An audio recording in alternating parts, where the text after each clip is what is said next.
Designated Downer is here early. Wow, I didn't even get to launch the stream. So yeah, you're not just first. You're like super first. I guess that's what happens when I actually post. Normally I go live and I don't post anything. I don't post to Facebook or Twitter or anything, but I decided to set it up.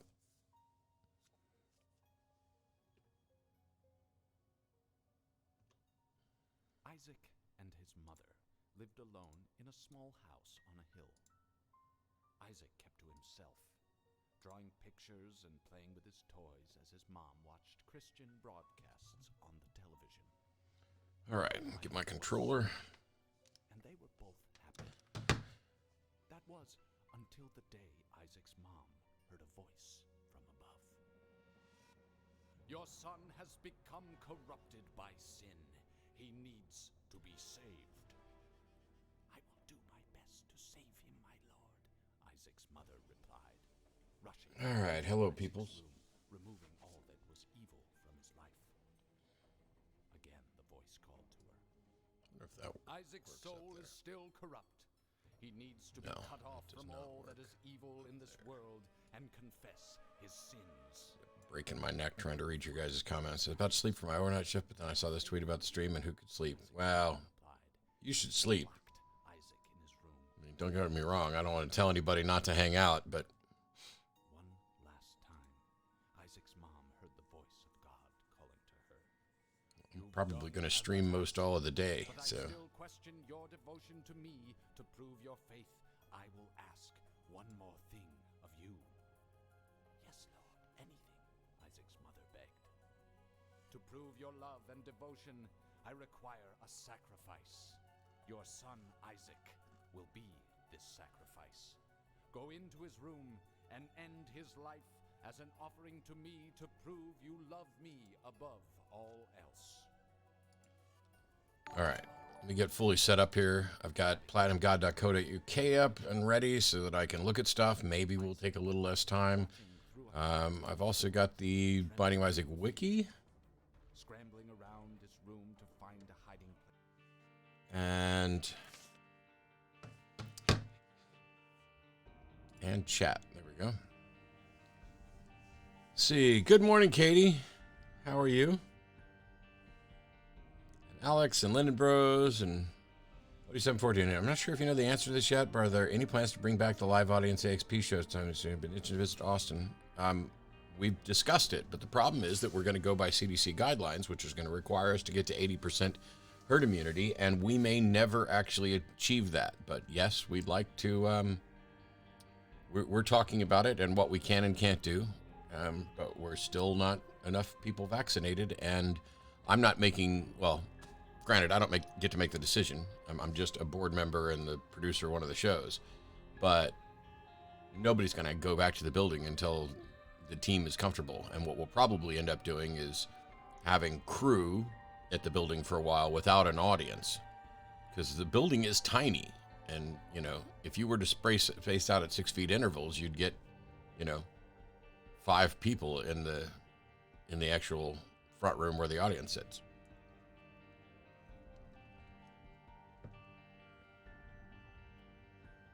No idea what IASIP is, or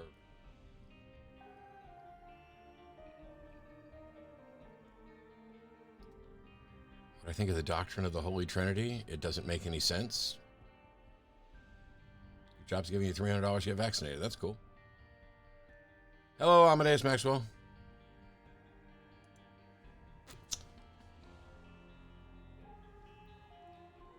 It's Always Sunny in Philadelphia. I don't know. I've never watched it. But considering this game is, I think, much older than Always Sunny, I don't think that's where the reference comes from. But Golden God is one of the many achievements as you unlock stuff.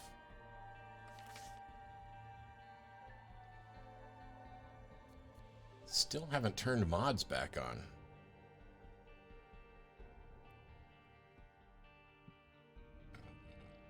All right.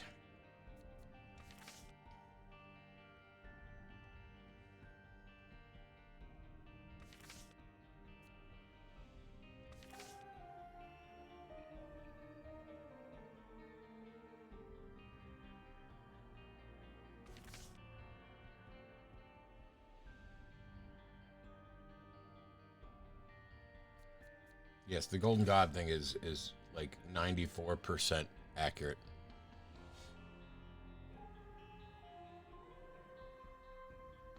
Yep, definitely.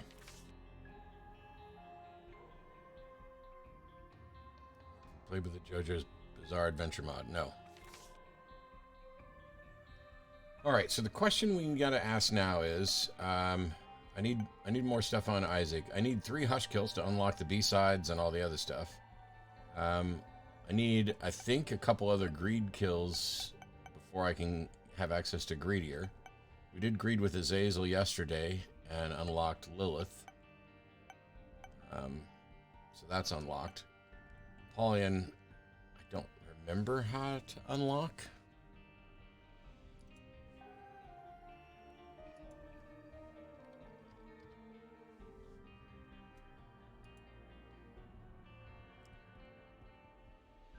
It's unlocked by defeating Mega Satan for the first time.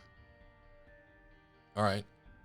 So we'll work on Isaac getting to Mega Satan today. Started watching Arden's debate on modern day debates. Didn't know she had a talent for debate. I haven't watched it yet. I talked to her about it before the debate, and she's coming over Tuesday. And Tuesday we're going to record 2 interviews for the Atheist Debates Project. One of them is going to be the same as I've done for V and Jenna and everybody else. Anybody who's a co-host or somebody that I work with, somebody that I want to amplify their presence. So it's kind of, the first interview is about her, who she is, her trans activism, her life story, her atheist activism, etc. And then the second interview is going to be specifically about her thoughts about doing her first debate, the prep work that she did, what she thought about it beforehand, and how she feels about it afterwards. You know, because it's about debate stuff. And I get it. People are going to be like, oh my God, here you are doing atheist debates thing, talking about Dawkins' tweet. No, I'm not really just talking about Dawkins' tweet. I'm talking about the debate. I watched the first minute or so of it.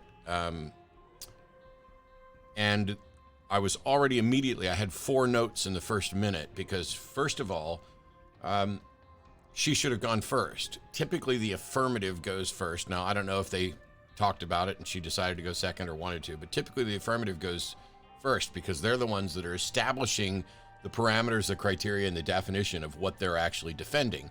And if the negative goes first, then they can wind up objecting to a position that isn't what the affirmative is even defending. And I think that's exactly how it started out, because T-Jump was talking about, you know, woke. I think he used woke 8 times in the first minute, which made me want to throw up. But he's a super straight hashtag all lives matters douche nozzle, so. All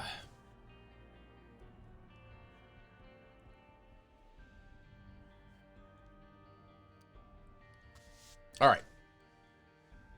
Let's, part of me wants to do Bethany for fun.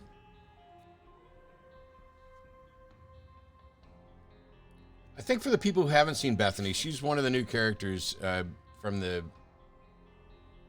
I'm gonna do an Isaac run. Let's work to get Super Satan with Isaac with the or Mega Satan with Isaac with the D6.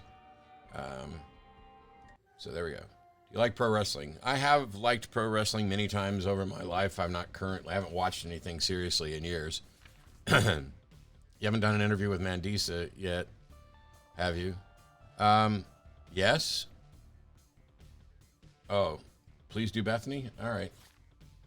Well, let's see how the Isaac run's going. I'm probably going to be streaming all day, so we'll do, remind me if we lose, maybe we'll go do a Bethany run. Yeah, I did an interview with Mandisa years ago. I miss Jeff T. That dude had an excellent balance of anger and making his points. Yep. All right.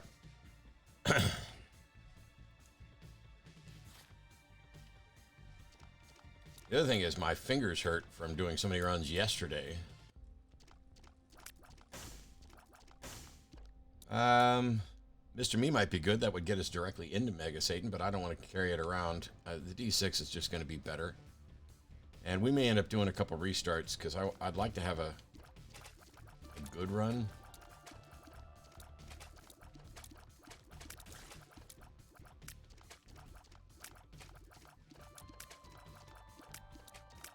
fought this exact same room yesterday with these dudes.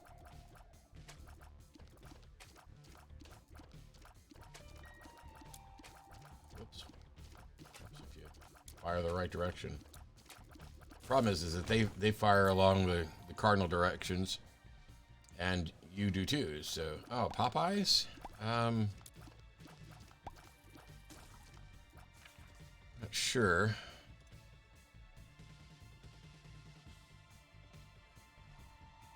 Places Isaac's tears with eyeballs that can bounce off each other. Isaac's tears are no longer limited by range and will instead dissipate when they stop moving or when they hitting an enemy or obstacle.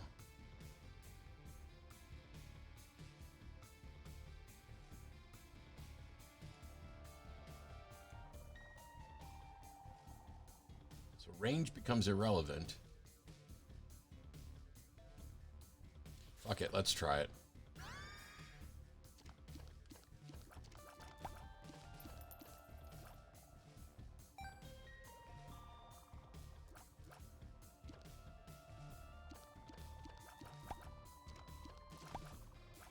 That's kind of wild. That's kind of really weird. You ever played Dead Cells? No.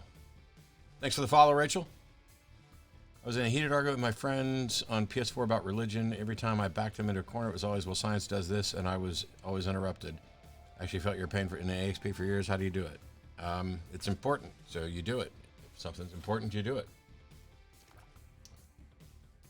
So, nothing in the curse room. Actually, we'll go ahead and do this.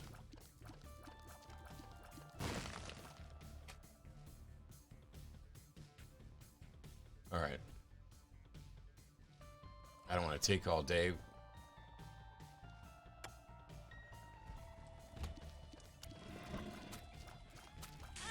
Aww.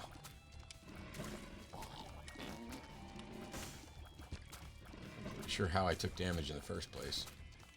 I don't think I... What the hell was that? I don't think I understand these tiers.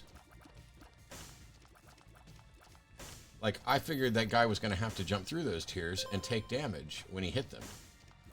But he missed them all. So now I don't think I understand these pop-wide tiers at all.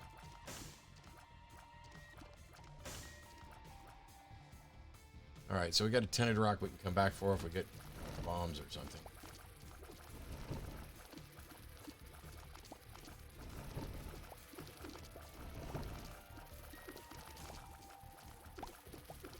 Aw, that was bullshit.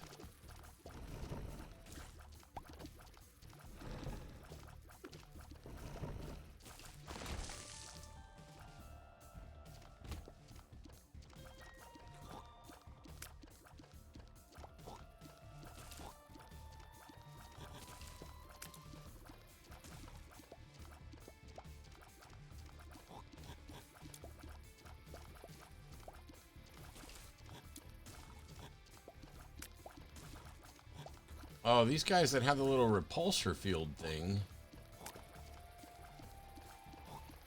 Alright, I definitely am not liking these tiers so far. Maybe they get awesome later.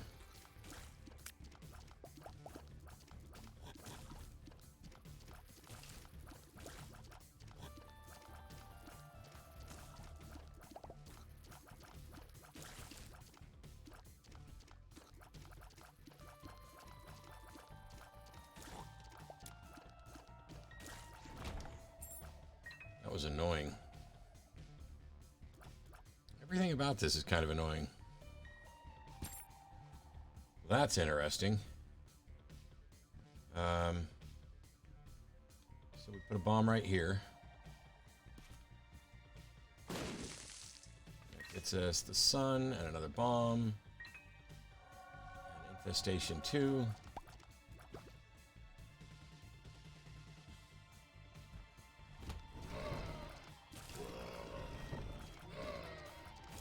Infestation 2 is...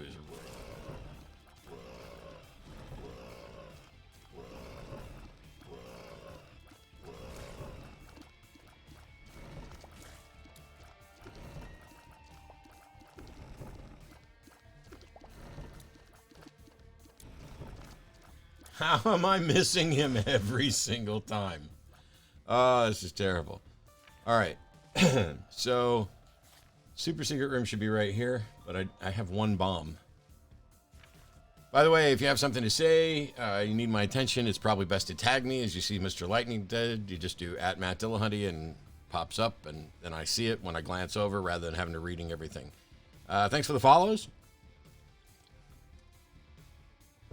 Yeah, if I get Brainworm, I think is a great trinket that might work well with these tiers.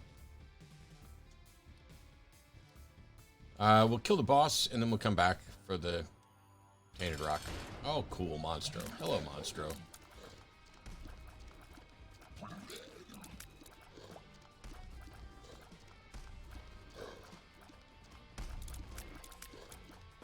Damn it. I hate taking damage against Monstro.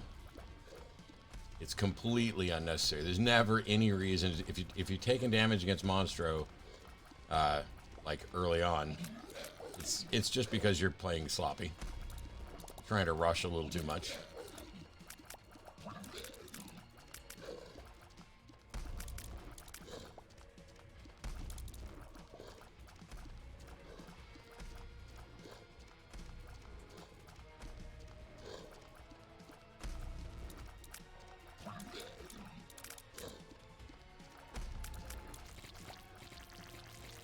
What do we get? Well, we get stem cell. It's hit point up and shot speed up. That's nice. We didn't need our D6 for anything because the stuff we got on the first floor was at least good enough to take. So I don't know where the regular secret room is.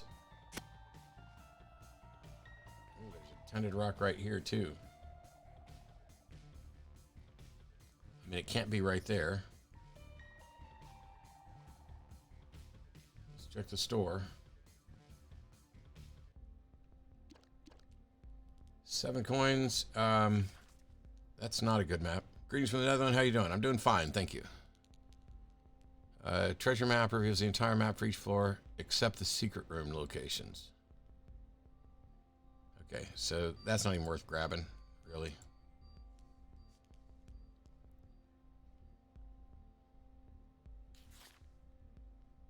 And the sun, though, does make it worth it. I mean, let me find the secret room here.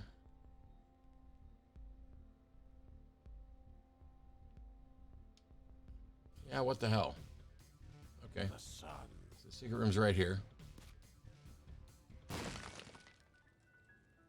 Hey, exactly what I wanted. I was like, please let me get some bombs in the secret room. Because bombs in the secret room will let me bomb both of the Tainted Rocks. Because there's one in this room.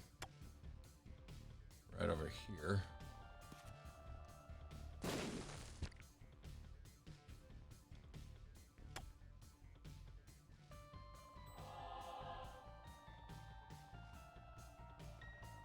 And then there's one in this room right here. Now we're cooking with Crisco.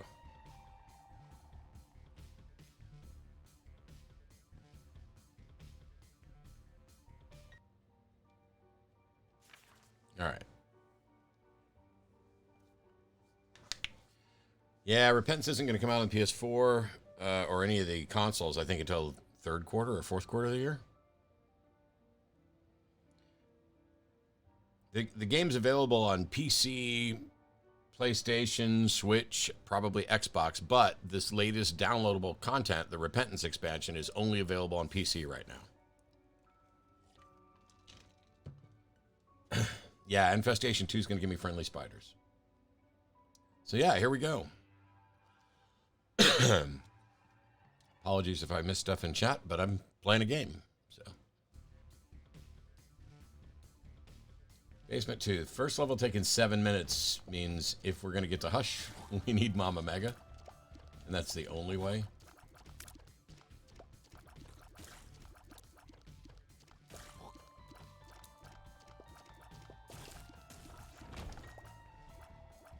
I have the 2 keys. Let's go in here. Well, crap. I mean, you know, don't get me wrong. I'm happy to get some coins, but really hoping for something beefier than that.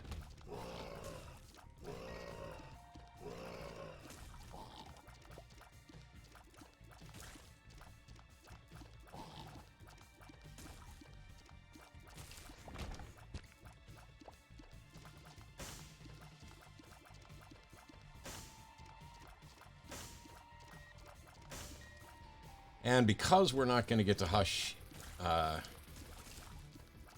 in the time limit, we're going to have to use Mama Mega if we want to get to hush. I'm also going to be doing full clears as best I can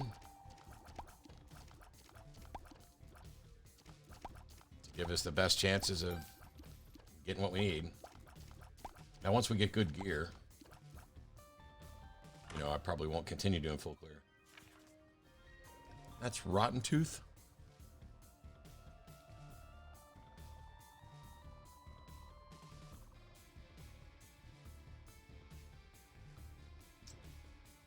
It's Dead Tooth. When firing, you gain a green aura that poisons any enemies which touch it. Poison deals you tear damage per tick for 2 ticks.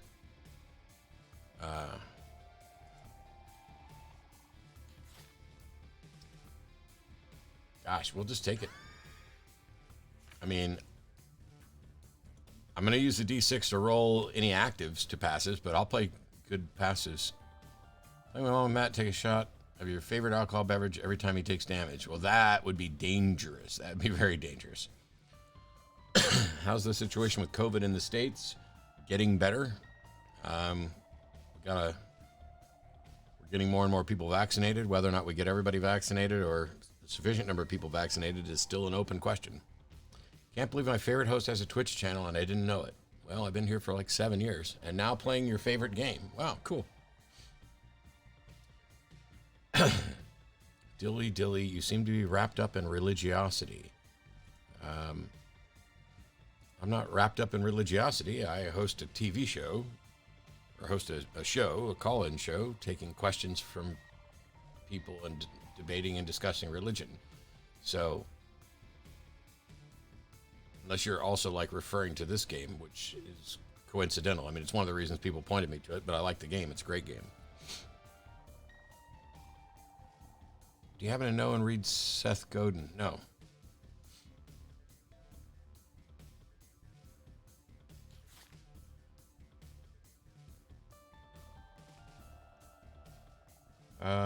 Okay.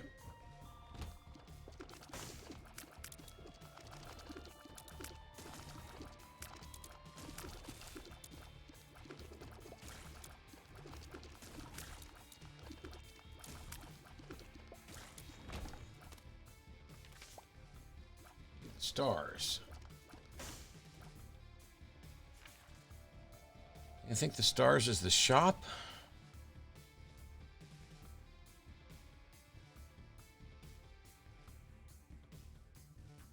Yeah, stars is the item room.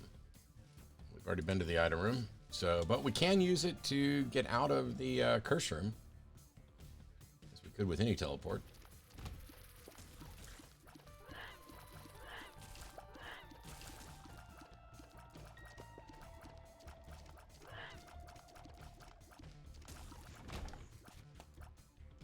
There's some bombs, no tinted rocks.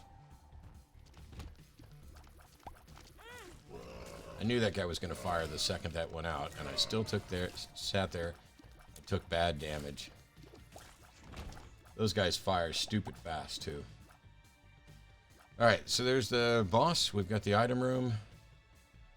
Haven't found the shop. My day's going pretty good, Ryman. How's yours? We had a bad day of Isaac before lunch, a good day of Isaac after lunch because we unlocked Lilith.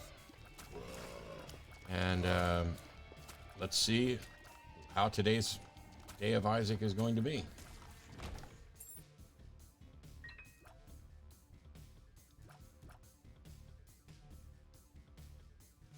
Good day to you by any means. Alrighty.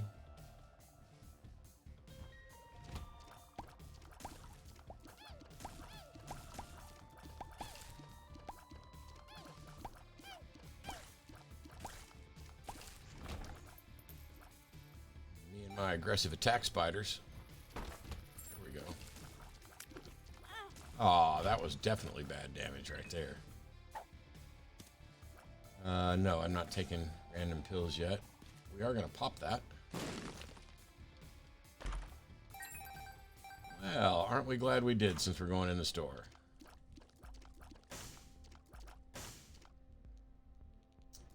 All right. I don't know what that item is.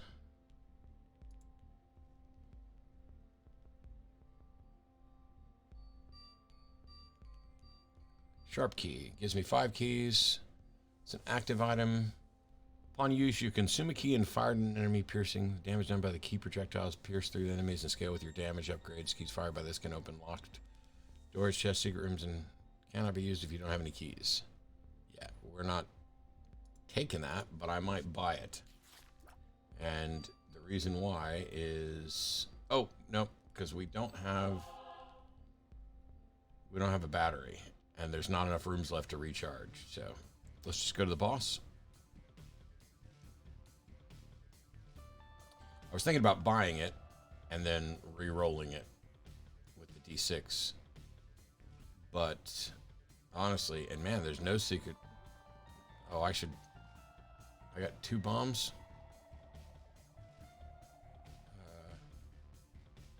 Which one's the secret room? Here? I honestly don't know. So I guess we just go with the boss. Wow, super secret's not here at all. Which means it's got to be down here. Nope. All right, so I don't know where the secret or the super secret room is right now. Normal indicators are not helping.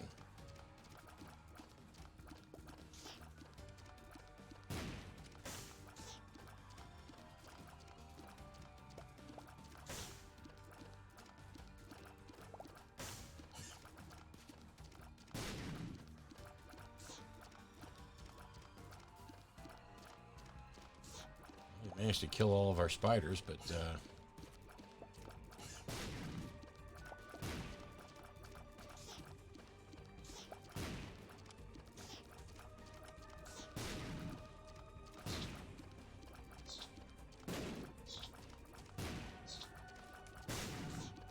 if he'd stay up for just a couple seconds, I could finish him off. There we go. Take the pentagram, which is good damage up. We got a devil deal. Please give me something great. And we got nothing. We got crappy little beggars, and we're heading on down. Why is this game called Binding of Isaac? Does it have anything to do with the biblical figure? Yes, the story is your mom sits around listening to Christian TV, and it's convinced her that you are corrupt and must be killed, and so you are escaping from your crazy mother.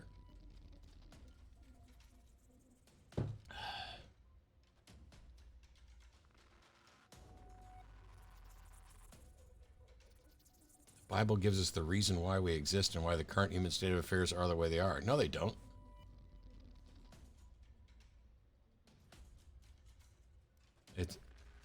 Just because they're old in stories doesn't mean they're not right. True. And just because they're old in stories doesn't mean they are right. The proof in whether or not they're right is the evidence supporting them. And the Bible is a mess of nonsense that doesn't match up with science or the facts of reality. The Bible is not a true story about us.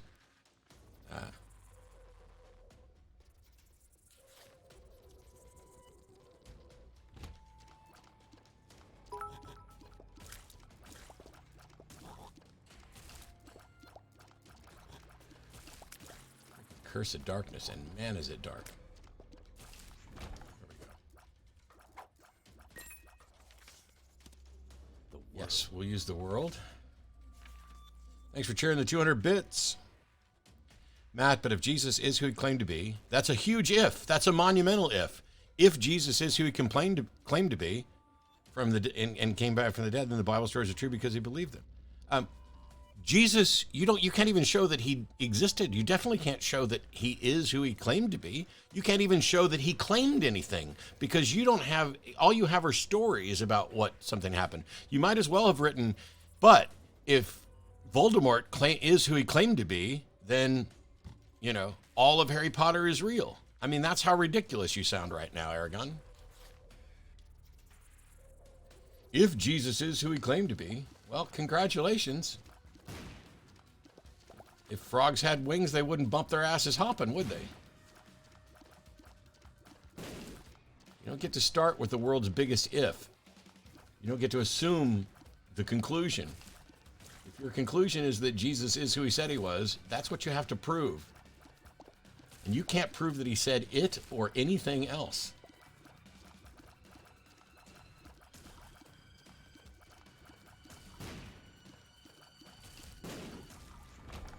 Shoop to whoop!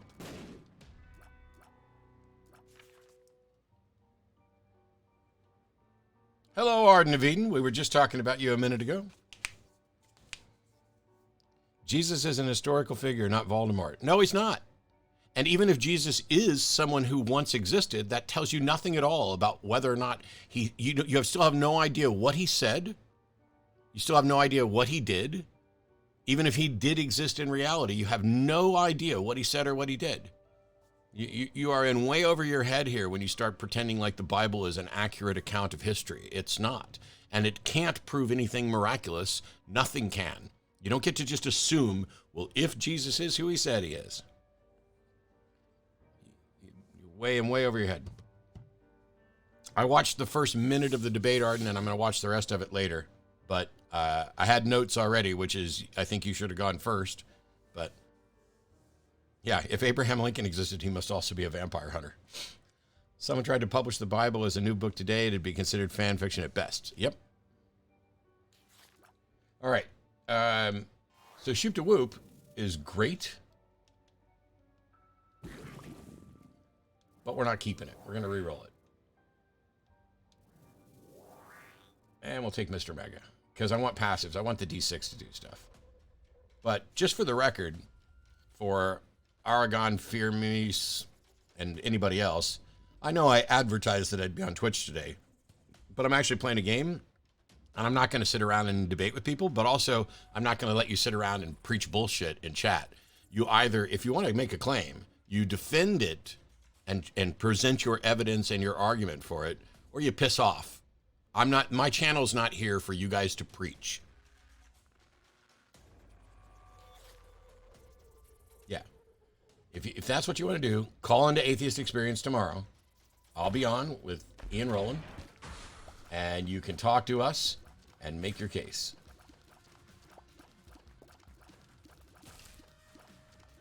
Because as it stands right now, you're just talking bollocks.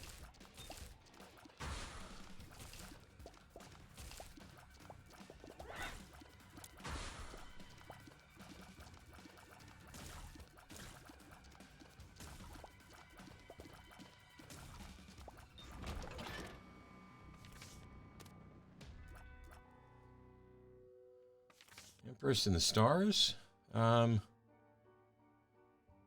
Let's go into the cursed room. Yeah. Please give me something good and not just... There we go. That made it worthwhile to come in here. Then we'll use the Stars card to teleport out. And that's Mini Mush, which I think is a Tears Up from yesterday. Is that what I learned?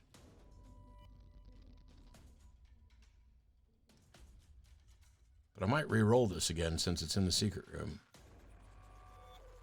Why am I not seeing Mini Mush?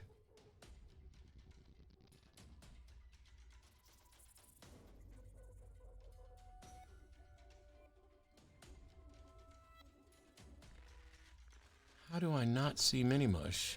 There it is, in the blue sector. It's right next to Binky. Okay, so Mini Mush is speed up, decreases range, but increases your tier height. Cause Isaac to shrink in size, can be dropped. Yeah, we don't want this. It is one of three things for that. So I need 2 more rooms. To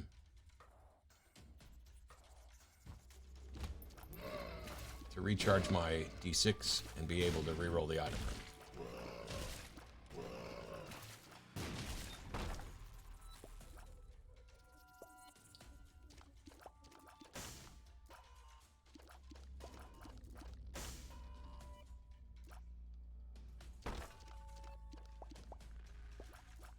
so we're blasting that.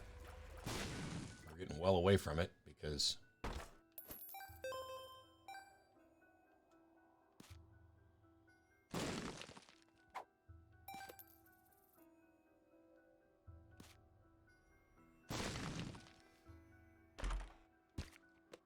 Alright, we'll take another bomb. I don't think I want to use a bomb to get over there, walk on spikes, and then bomb again.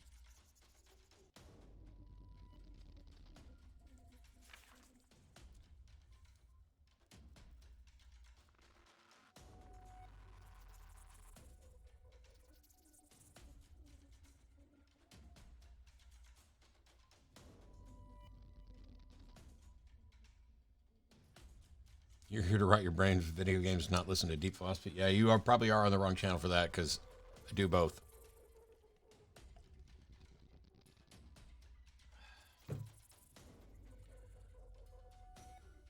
Why's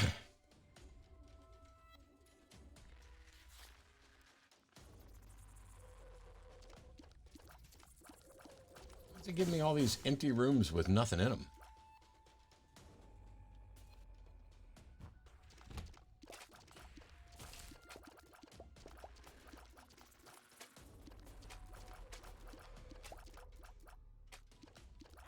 Aww.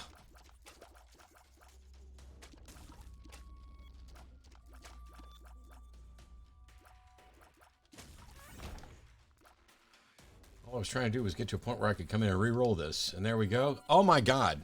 So if everybody was here yesterday, here's the damn bat thing we kept getting over and over and over and over again yesterday. Why is this one coming up so often? I mean, it's an itty-bitty damage up, so we'll take it, but...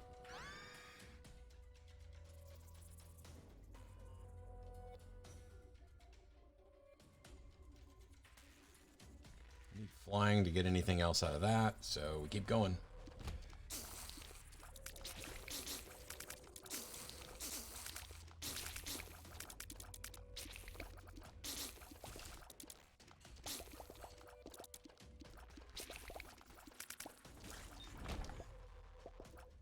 Man, it's so... This Curse of Darkness is so dark. It's way darker on my screen than it is for you guys. I've upped the gamma on the game in the output stream so that you guys can see it more clearly. It's crazy dark in here.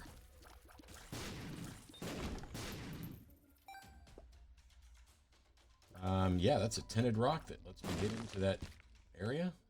That's good. Oh, 2 bombs out of it? That's good. Let's see what's in the store. I'm no good with red candle, only because I haven't taken it yet. I don't think it's gonna be a good pickup for us. I definitely don't think Boomerang Tears is good.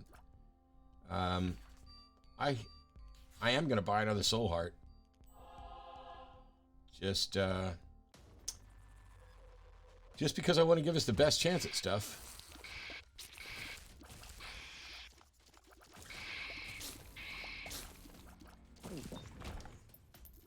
Love to get flying, so I don't have to care anymore about creep. Don't care about creep. Ah. Oh, there we're good. We just lost the soul heart we got. There's these guys out here that we can't get to that have homing tears and a really narrow space to fight in.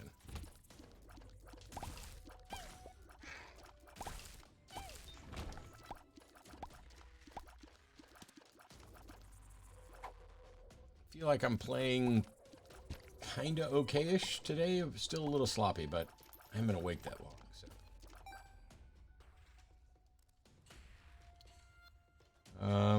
This room should get me...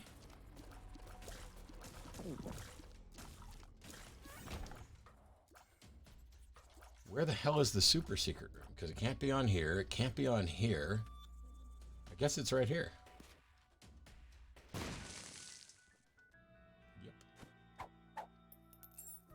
Nice. So now we've got battery. I got enough bombs. I think I'm going to blast some of these.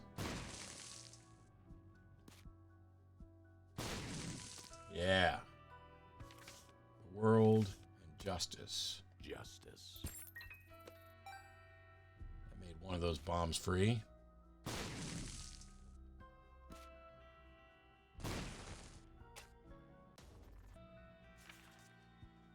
All right. It's Ghost Baby. Follows Isaac around, shoots spectral tears to do 3.5 damage. Fires rate 1 per tier. Can drop. Yes. So we'll take Ghost Baby. It's at least good enough to play. Uh-oh. My phone's beeping.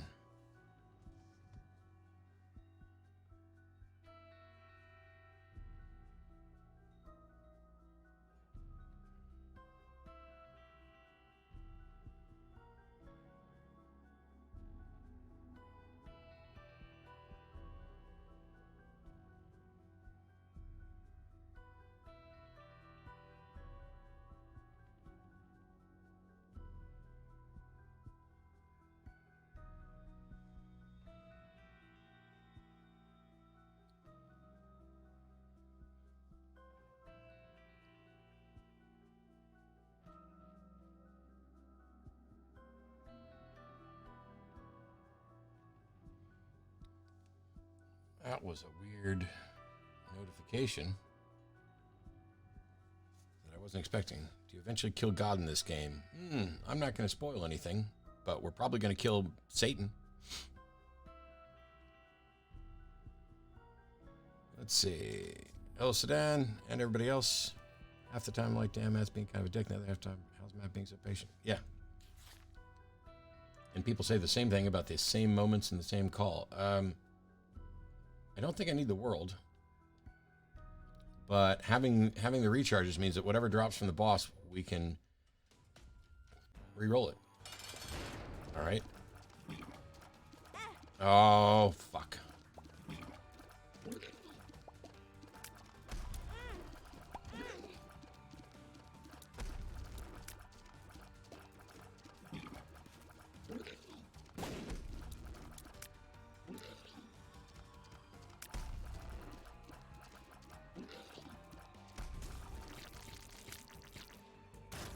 Still took too much damage there.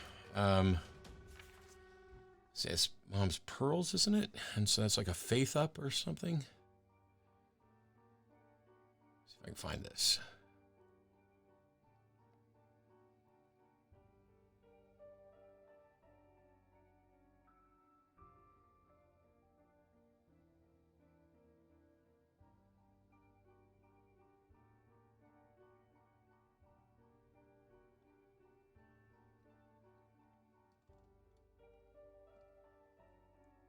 Why am I having problems finding items on Platinum God Co? Huh.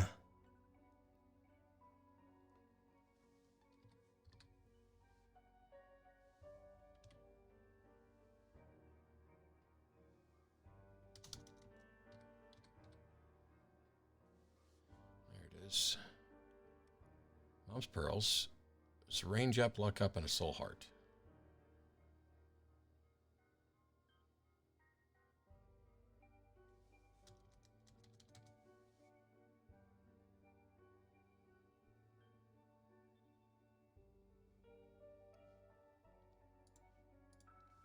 All right, so we didn't get a devil deal.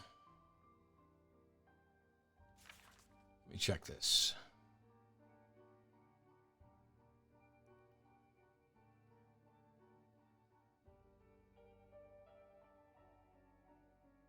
That's a really good idea, Mikey. I'm going to talk to Greg about that.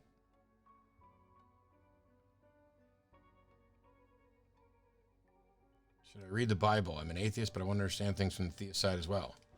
I don't know that just straight up reading the Bible is going to help you to understand it. Instead, you'd want to read and listen to, Bible commentaries, get yourself one with a good concordance and all that. And you don't have. So the best thing to do is if you're trying to understand things from the theist side, you want to talk to the theists because each one of them has a different perspective on this. I mean, I've got there's 5 Bibles over here. We'll pick one at random. Oh, sorry. 8 Bibles over here. Pick one at random. This is the Teacher's Bible with loads of notes in it. And if I open it up and read, let's say, wow, that's too many notes. Here, Luke 5:10, or Luke 5:8.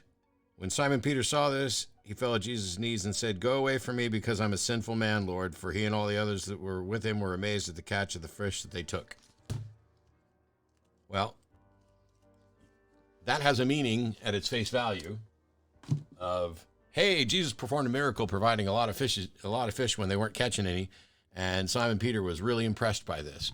But then there's also people who would say that, this is, while they think it's something that happened, they think it's also perhaps an allegory for how many souls they would be catching. I mean, you can do this. I just opened to a random page, and you can get all kinds of different meaning out of it. So reading the Bible on its own probably isn't going to be of that much use.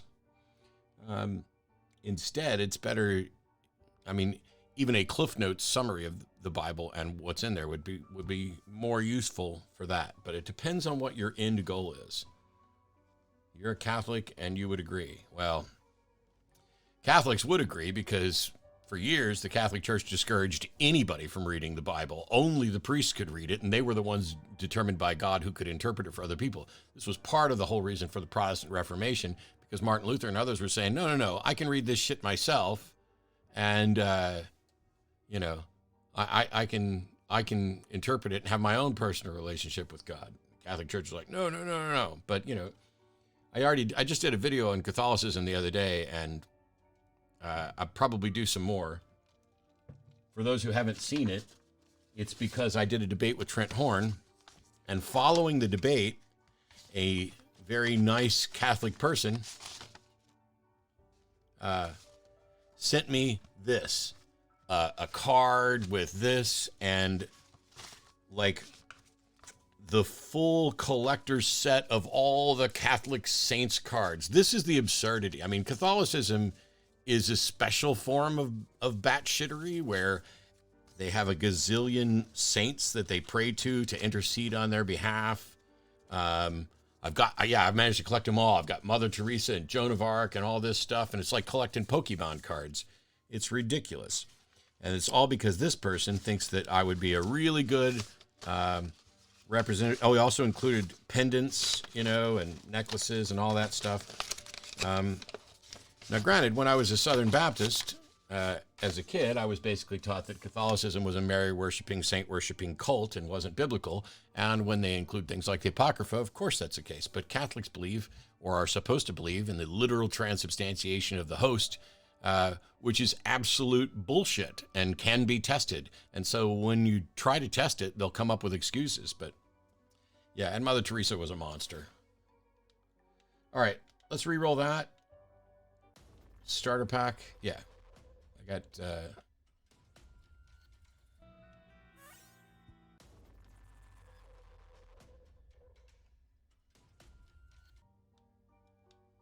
we'll take latchkey, get a couple keys.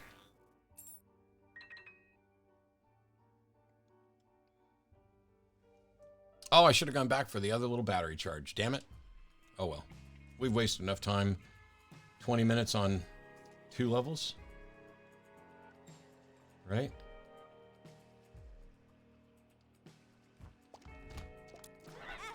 Aw. These guys are shooting so fast. There we go.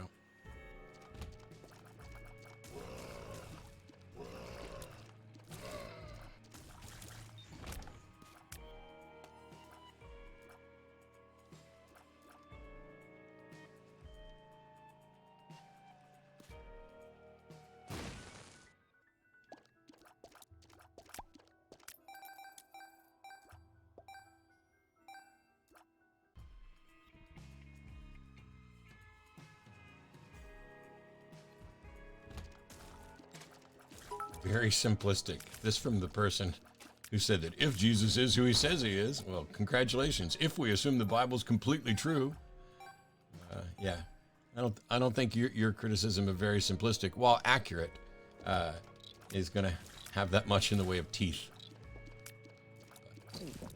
C'est la vie. C'est Oh, I knew it. I knew I... Oh, my God. That's, Yeah, next there'll be someone in here saying, Matt just said, oh, my God, so clearly he believes in a God. That's the kind of ridiculous theological defenses we tend to get around here. Well, all right. I did not want to go in this room just yet.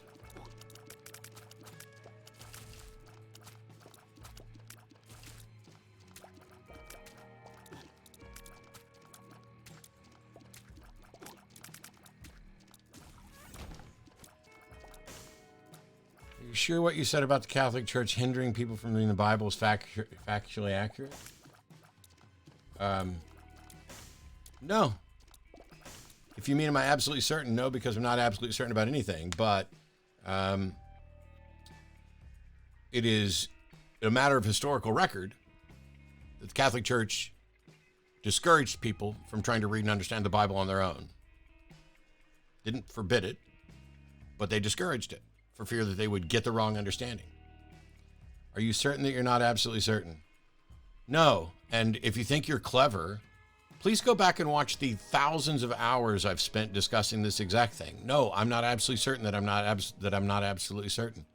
I'm as confident, I am as certain as I can be that I can't be absolutely certain, which is something I've explained many, many times.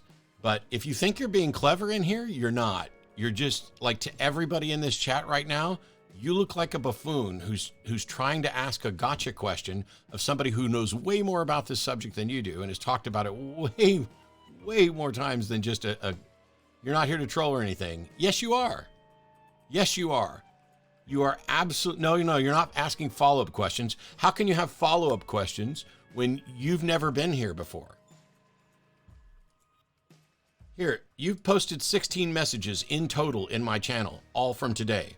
Your first comment was, Matt, what do you think of the doctrine of the Holy Trinity? That's not a follow-up question. That's a starter question. You didn't introduce yourself. You didn't say hi. You didn't ask what questions were welcome. You said, Matt, what do you think of the doctrine of the Holy Trinity? Then, who's the best Christian apologist you've debated? Then you can make a career out of streaming, and then all this other stuff. You are not just coming in to ask questions. Yes, I know it's your first time watching my Twitch. Are you an idiot? I just said it's your first time here and described it. Instead, what you should have done is walked in and said hello, got to meet people, interacted a little bit, and figured out what questions I did or didn't want to take while I was playing games. And I already lectured about this earlier. I don't know why this is so difficult for you. They're not follow-up questions. If you marched in and your very first comment was, Matt, what do you think about the Trinity? Go fuck yourself. Have I said anything deliberately invoking? I'll tell you what, goodbye. You're no longer welcome here. You marched in, Matt, what do you think about the Holy Trinity? As if I'm your personal fucking puppet to answer whatever the hell you think. It's not a follow-up question. You're dishonest. You are prodding and poking. You're either going to learn to behave reasonably and no, you don't admire me, you fucking liar.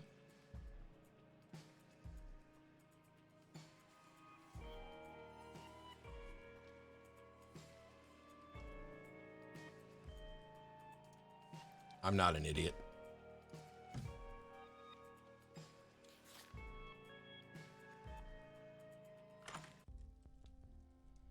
Hey, look, we got Steam sale, which isn't as good as it used to be, but with 51 coins, I'll definitely take it.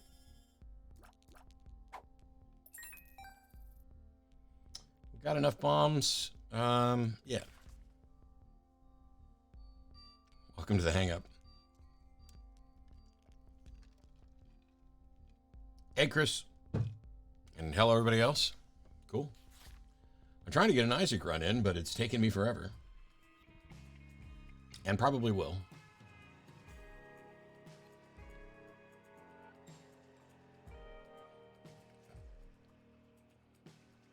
I don't know why I only have a 36% chance of a devil deal.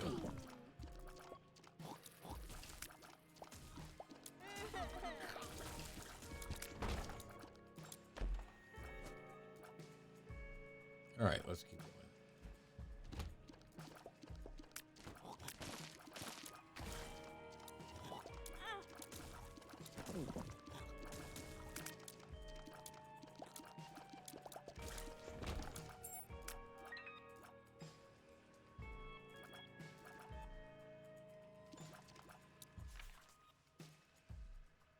Oh, hang on.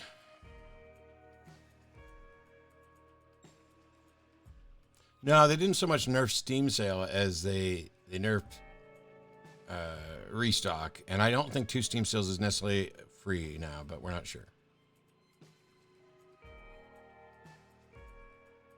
That wasn't Matt being a dick. Correct. Our question's welcome today. It depends on the question. But thanks for asking.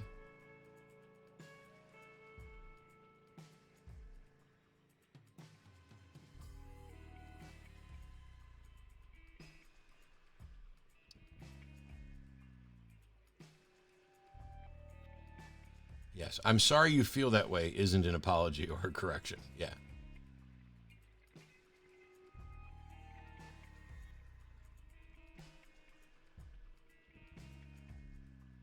You didn't know Matt was elite gamer. Well, I'm not elite anymore. I used to be elite, but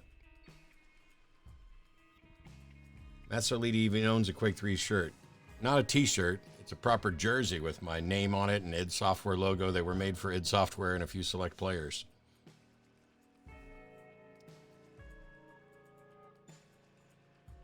I'm doing all right. What is FFRF? Does FFRF have a Discord server? I don't know. You said we only have copies of the Bible and no original. How do we know they're not originals? And would we know if we found the originals? We know they're not originals because they're not old enough to be originals. None of them are original autographed copies. They're from decades later. But yes, I mean this is not controversial. Not even well, all right, maybe some fundamentalist non-scholars would say we have the originals, but do I support Freedom from Religion Foundation? Fuck yeah, all the damn time. I just did their podcast recently too, and Dan's been a friend of mine for years, and I have Andrew Seidel on my show all the time.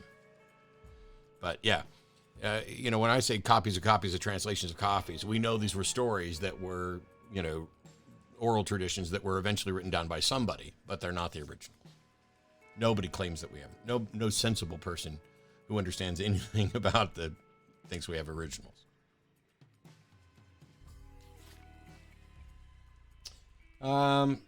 Crap, what do I do?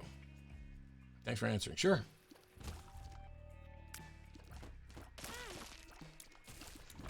Little mini pins are really, really annoying me. I don't know what die room that is.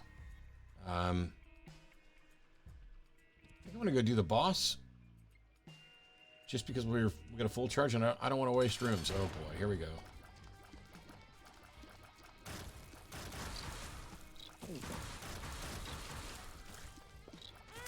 Whoops.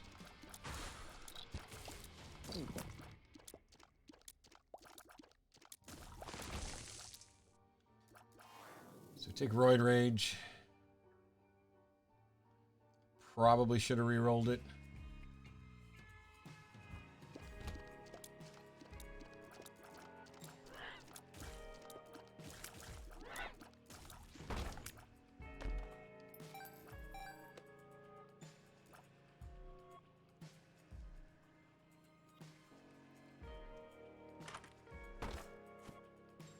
I don't know what the D1 does, so now we look that up.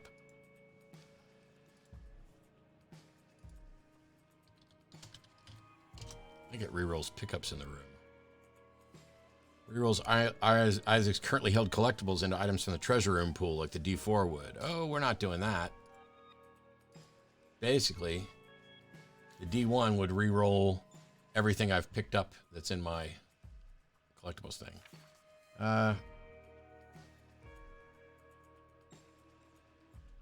Who's the patron saint of those guys? What's your approach to the little find the prize mini games inside the arcade? I don't have an approach to it. I rarely ever do it. When I do, I just bump into it repeatedly and take what it gives me. What do you think of that statement, and what do you think is contributing to COVID situation? What do you think of that statement, and what do you think is contributing to COVID situation getting better in Texas? I had a discussion with a conservative living in Texas. He seems to think the vaccine is a hoax and lockdown didn't work as Texas is all opened up and the COVID numbers have slowly gone. Texas is not all opened up. Our governor dangerously tried to open it up, but fortunately the mayor of Austin shut him down for Austin, one of the major metropolitan areas. And for the other metropolitan areas, there are people who are still doing social distancing and masks. And meanwhile, Texas isn't doing that great. No, I've never played Valheim. I don't have any interest in playing Valheim right now. Pull up the statistics. Maybe after this run, I'll do a COVID update. So I have a question for Matt Dillon or anyone else in the chat about atheism and the burden of proof, if that's cool. Go for it. Atheism is the position of not being convinced, doesn't have a burden of proof. How do you prove you're not convinced?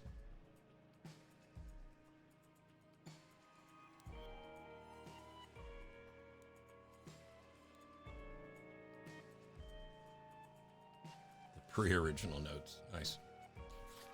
All right.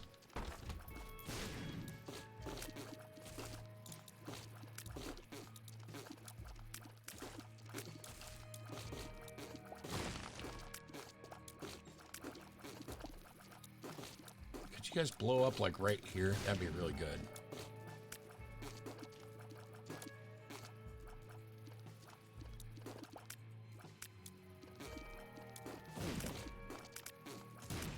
Damn it. I didn't get any of those guys to blow up where I wanted. Fortunately, I have lots of bombs, but I wanted somebody to blow up right there. Oh, there's a Yumheart over there. That's nice. Should have come in this room before and looked around. So that's an active item, which regenerates hearts, but we can re-roll it with the D6.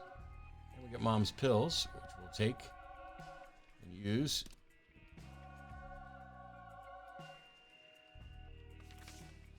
And then we'll see about maybe re-rolling it again.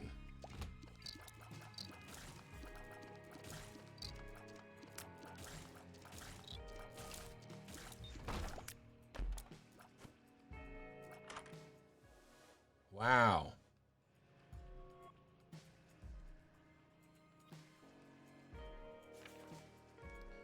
You're pretty awesome. Love listening to you, by the way. I'm also a theist. Well, thank you. I don't think I'm all that awesome, but for those people who do, cool. Your mileage may vary. Odd Mushroom is hit point up, damage up, range up, speed down, tier height. There's a red heart container. Counts as 1 of 3 mushrooms. Okay, so that I probably want to pick up, but there's also that needle, which is it hurts. Taking damage allows it to fire a circle 10 tiers around him, each dealing damage. I don't think I can take both of them in this room. I think I can only take one. So let's go ahead and blow this popsicle stand. Pick up this. Yeah, that's what I thought. I can only grab the one. It'd be nice if I could find a way to recharge this so I could re-roll Mom's Pills again. Okay.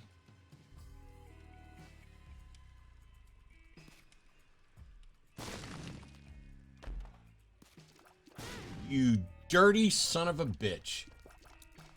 To put a troll bomb where I can't back up out of it. This game is just mean sometimes. Just mean, mean, mean. Have I tried Enter the Gungeon? No, I haven't tried Enter the Gungeon. I have no interest in trying Enter the Gungeon. I know what it is.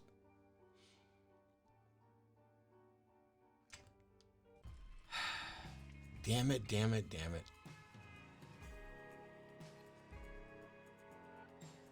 I've got all these pills here. I'm not going to know what they do because I don't have a PhD. I could randomly start taking pills.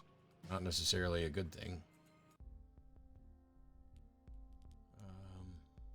Damn, how do you do this? If you played the last DLC of Doom Eternal, I haven't. I want to get the latest. I don't have any DLC for Doom Eternal. I played Doom Eternal, the main game. I want to get all the DLC and play it. On games, do you ever play RTSs? No. Well, I do, but not in 20 some odd years. I liked StarCraft for a day, and that was it. Not a fan of Age of Empires. Don't do real-time strategy stuff, except, turn-based strategy on occasion, like chess. An atheist might say they do not believe in God because the evidence is not satisfactory. But if a theist responds, what is it?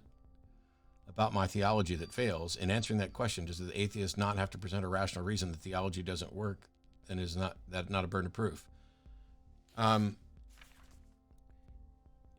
Anytime you make a positive statement, you have a burden of proof. If I say your epistemology is flawed, I have adopted a burden of proof, and yes, I have to demonstrate it. But if somebody just says, what is it about my theology that fails? It's not like your theology stands until I prove it wrong. That's shifting the burden of proof. So when somebody comes to me and it says, hey, why don't you believe in God? And my answer is because there's insufficient evidence to justify the claim.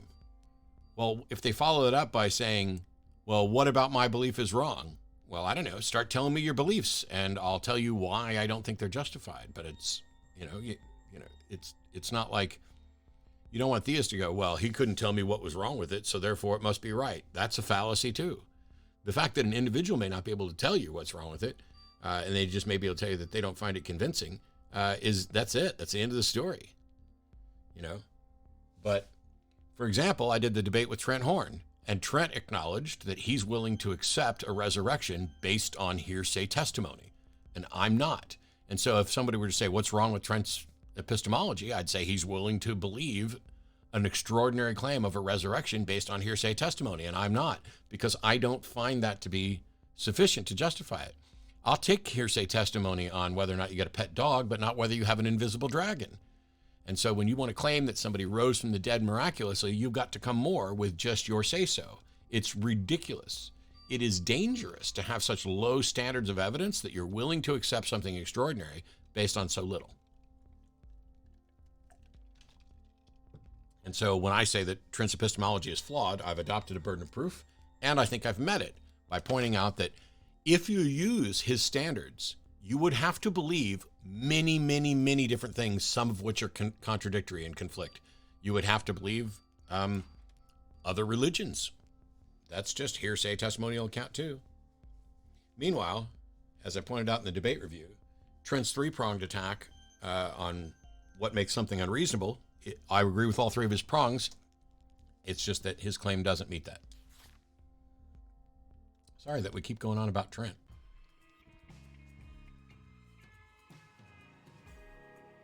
Well, I probably wasn't talking about you, but cool. All right, so we're not going to get anything that's going to let me re-roll Mom's pills.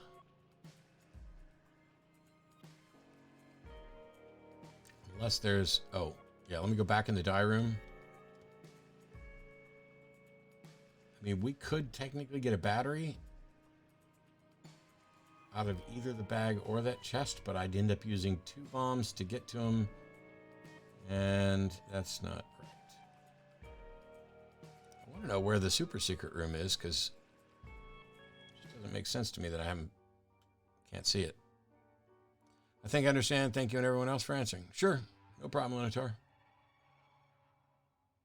But if somebody says gods are just pretend, they've made a positive statement that adopts a burden of proof. I have a t-shirt that I almost never wear that says God is just pretend. And it's because while I can defend the notion that the God I'm talking about on the t-shirt is just pretend, you can't necessarily prove that for all of them. By the way, today's t-shirt, for anybody who asked, just please don't feed the church. One of my favorites that anybody ever made, so hooray.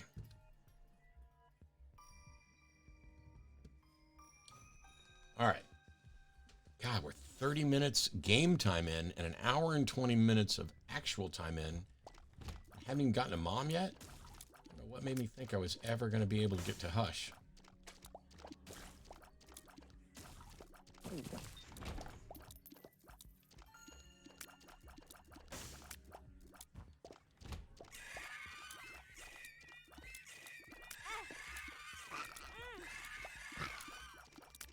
Why am I taking... Oh, wow. I took a lot of damage. Thought that guy was dead. Oh, I thought he was dead because he fucking vanishes. Hooray.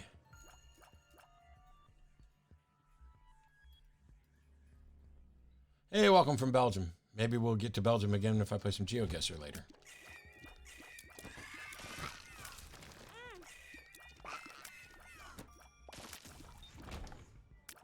I've lost so much damage from these little spectral pieces of crap.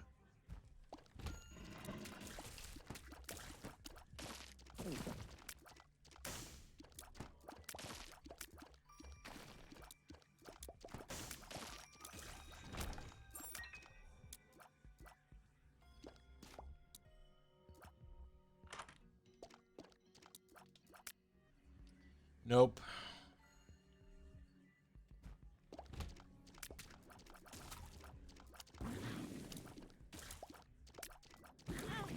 Damn it.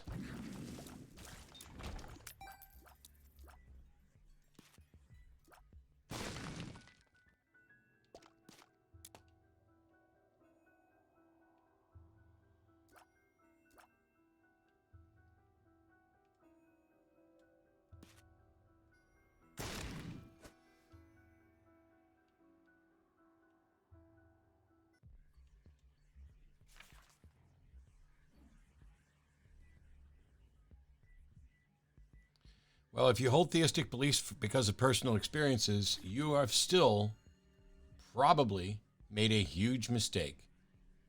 Because personal experiences, how do you verify that what you understand or think about those personal experiences is actually accurate? You have, by necessity, you have your own understanding and only your own understanding to go on. By definition, if you are willing to accept extraordinary, potentially supernatural claims based just on your experiences, you have a flawed epistemology. The truth are those things that we can recognize and identify and confirm independently. There's no such thing as a, this is true for me. That's not true.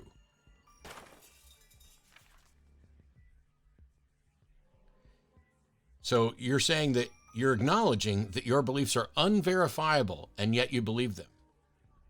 Unverifiable.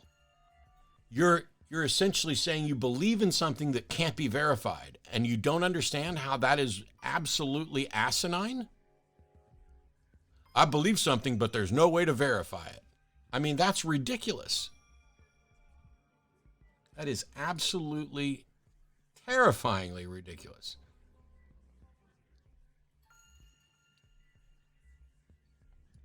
I've detected the undetectable.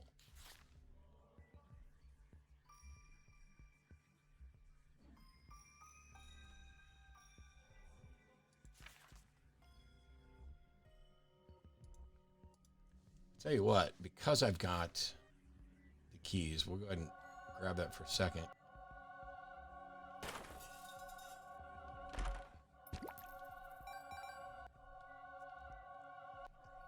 That way I can re-roll this, and then I can come in and get a battery and re-roll it again.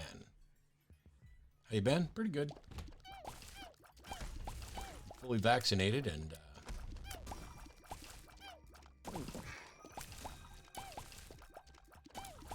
playing games on a Saturday, so, you know, must be doing kind of okay. Oh, of course I get one that explodes right next to me, and I knew it was going to explode, and I didn't move. Sci-Fly, we win. Sci-Fly. Nice. I should have saved the battery then. I believe in everything until it's proven false. Well, yeah, that's brilliant.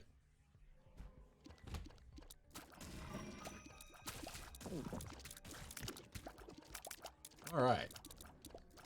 This run just got amazeballs. Because Sci-Fly is one of the best things out of the new DLC.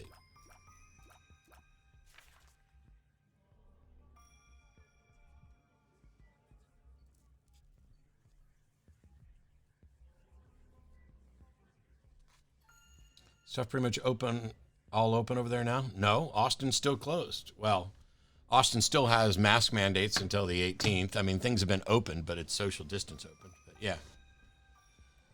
I don't think my beliefs are asinine. They bring me joy. Joy is not the criteria about whether or not something is reasonable. Nobody gives a fuck if it makes you happy. If you're sitting there saying that you are somehow reasonable because your beliefs make you happy, you are unreasonable. I don't care if a belief makes you happy. I care about whether or not it's true. And if you're willing to believe false things on shaky ground because it makes you happy, you don't think racists are happy that they're not the races they hate? You don't think sexists are happy believing that you are one of the chosen people, that you are the master race, that your identity is superior to other people? That makes people very fucking happy. Whether or not it makes you happy is irrelevant to whether or not it's rational or reasonable. And if all you care about is whether or not a belief makes you happy, I mean, the fact, there's the old quote that a fact that a drunk person is more happy than a sober person is not a testimony to the value of a drink. Yeah, I get joy from lots of things, but you know what? Many of the true things that I believe that are absolutely, confirmably, demonstrably true don't bring me that much joy. Cancer is real. It doesn't bring me any joy to recognize that cancer is real. But you know what would bring me joy? Joy would be if I believed there was no more poverty in the world, if I believed there was no cancer in the world. Those things would make me happy, but they wouldn't be true. It saddens me that you're in here happily parading that you believe something that is unverifiable because it makes you happy, and you don't see a problem with that. If I found cancer the item in the game, that would bring me joy, yes, but that's different.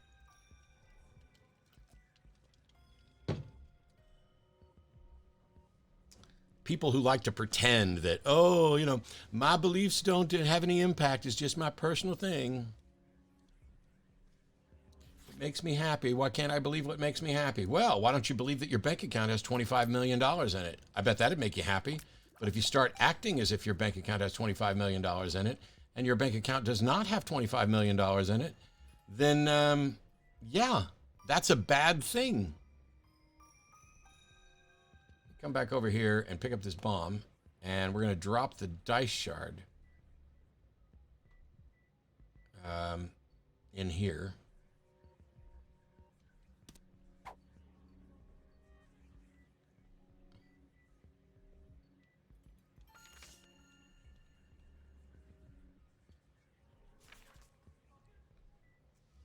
I have no respect for people who discard whether or not something is true as value and prioritize their happiness over truth, because that is the road to disaster.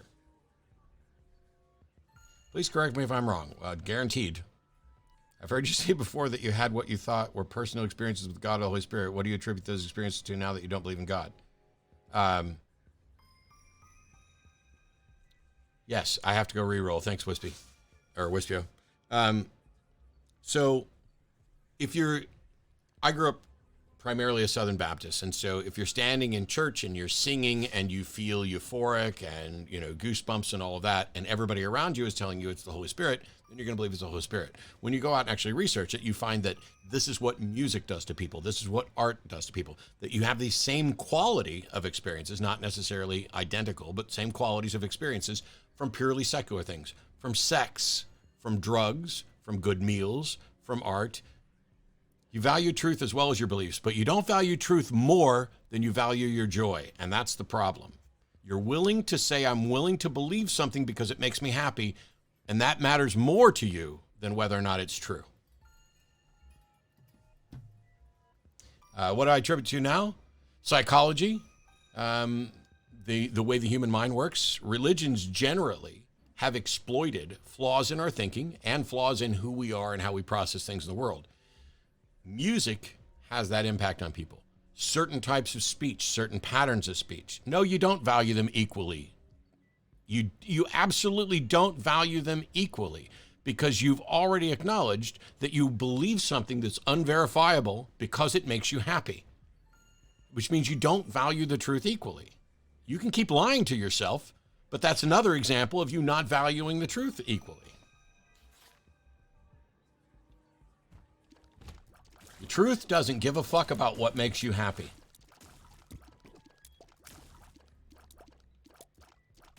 The sooner you realize that, the sooner you'll get the rest of it. But all right,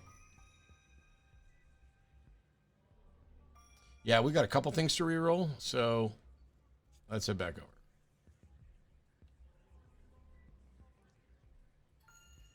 Brenda and Eddie were still going steady in the summer of 75. High to the low at the end of the show for the rest of their lives. I just confused two verses.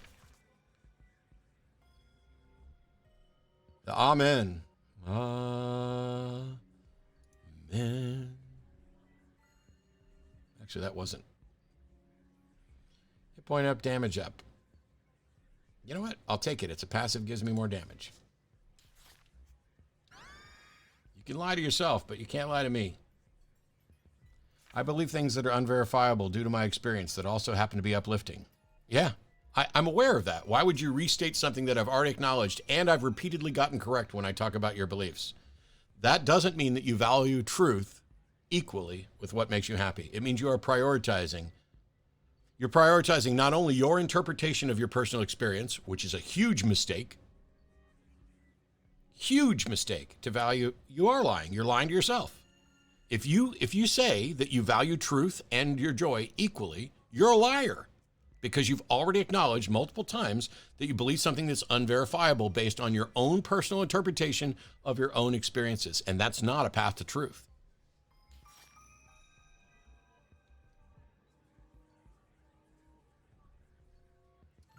You did, I believe, because it makes me happy, and that's not it. No, you say you believe based on your interpretation of your personal experience, but you said that it's unverifiable. You are lying. You are still lying. I'm sorry that you can't see it. You've lied to yourself so much that you can't see it, but you are lying. If you care about the truth, there is no way you could say, I believe something that is unverifiable. I'm going to trust my personal interpretation of an experience because I believe in the truth. That's not the way truth works. That is absolutely not the way truth works. Truth are those things that don't go away when you stop believing in them. Truth are those things that we verify and confirm, each of us, all of us. You know.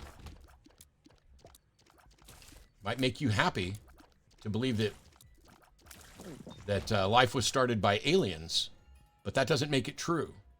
And just because you think you were abducted by aliens doesn't mean that you were.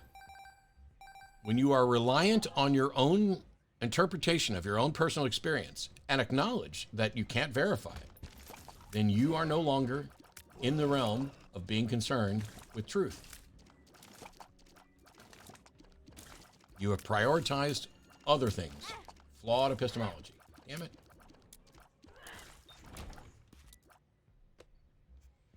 I think you'd have a point if I believed things that were false rather than unverifiable. No, I have a point because you don't understand logic and you don't understand epistemology. You think that you're justified in believing something until someone can prove it false. That's what that statement actually means. You said that I would have a point if you believe things that were false rather than unverifiable.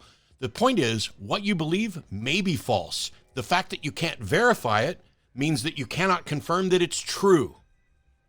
You also cannot confirm that it's false. So you think you're okay believing it because nobody can prove you false. That is, by definition, the recipe for delusion. Period. A fallacy is a fallacy. If you reach a conclusion for fallacious reasons, nobody has to prove that your conclusion is false. Your conclusion is either supported by the argument and the evidence or it's not. And in your case, it's not. That doesn't mean it's false. You are expecting somebody to be able to prove you false before you'll give up your beliefs. And that is by definition the argument from ignorance fallacy, that it's true until somebody can prove it false. That is a fallacy, argument from ignorance. Go look it up. All right.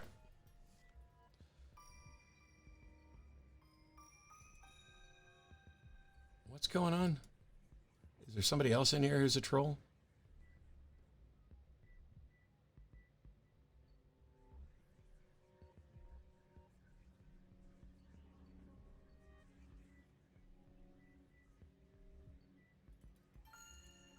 I'm not expecting anyone to do anything regarding my beliefs. I know. I know. And that's your problem.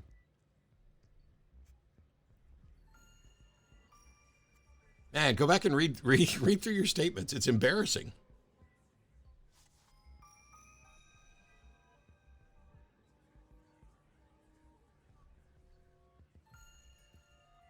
Hello to your glorious self and fellow Maticans. Sorry I'm late.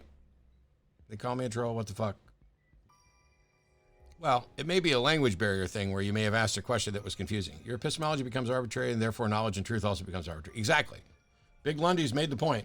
Oh, I know you don't feel embarrassed, and that's the fucking problem. You should feel embarrassed. You are sitting here pretending that you care about truth while claiming that you believe something unverifiable, and that the only way I would have a point in objecting to it is if it were in fact false. And so you've set up a scenario where you are fallaciously arguing from the argument from ignorance fallacy with flawed epistemology and justifying it by claiming it brings you joy.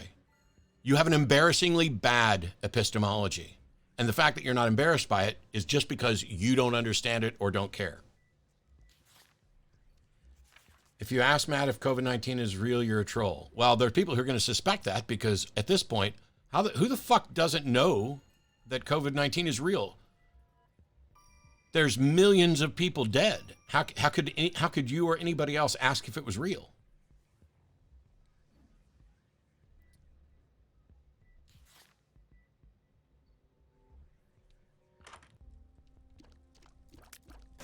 I know you don't feel embarrassed.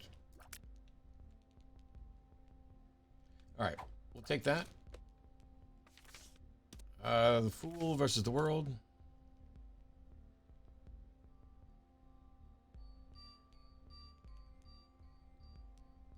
I'm tempted to kind of go get the die shard and re-roll the stuff in this room. When will Adult Swim start? I don't know. All right, let's keep going. We're rapidly approaching slowest run in history.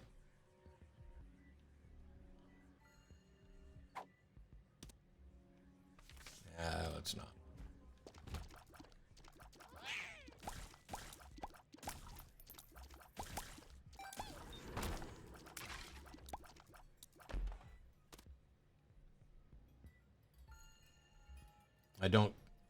I don't care about and I'm not interested in any cryptocurrency bullshit in here.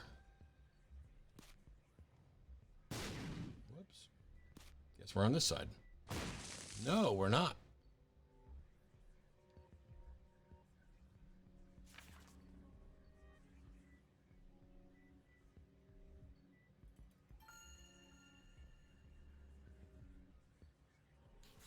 No, it's not believing in Santa because it makes you happy. It's believing in Santa based on personal experience and then saying it makes me happy. That's the accurate response to Sierra and Seven's flawed epistemology. Not I believe because it makes me happy. The truth is they don't challenge or question their belief because it makes them happy. It's an act of self-deception. It's fairly common. And a shifting of the burden of proof to, well, if you could prove it false, then you'd have a good point. I don't need to prove it false to have a good point.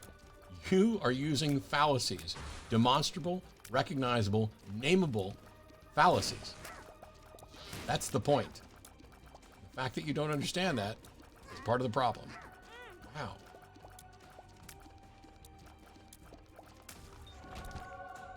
Hey, we finally got an angel deal. So there's growth hormones. Sure.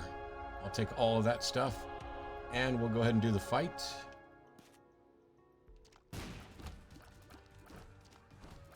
Just in case we get an opportunity.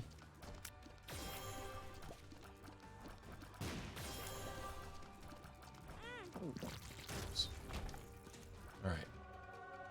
Key, the bombs. I challenge my beliefs from time to time. Well, congratulations. You don't consider them to be unquestionable. Yes, but you've mistakenly said, can I prove my belief false? No. Well, then I'll keep believing it. That's not challenging. You don't understand skepticism. You don't understand critical thinking. You don't understand the burden of proof. You don't understand fallacies. When you say you challenge your beliefs from time to time, you are telling me that you've believed something that is unverifiable. How can you possibly challenge that? The fact that it's unverifiable is reason enough for you to not believe it. That's good epistemology. But if you're like, well, I challenge my beliefs, but you know what? It's unverifiable, so I can't really prove it wrong, and neither can anybody else, so I just get to stay happy. It's asinine.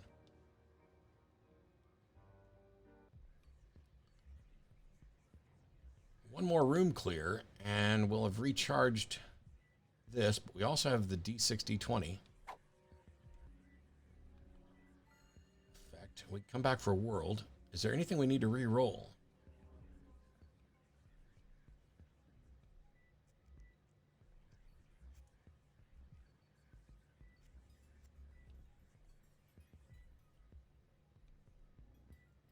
Yeah.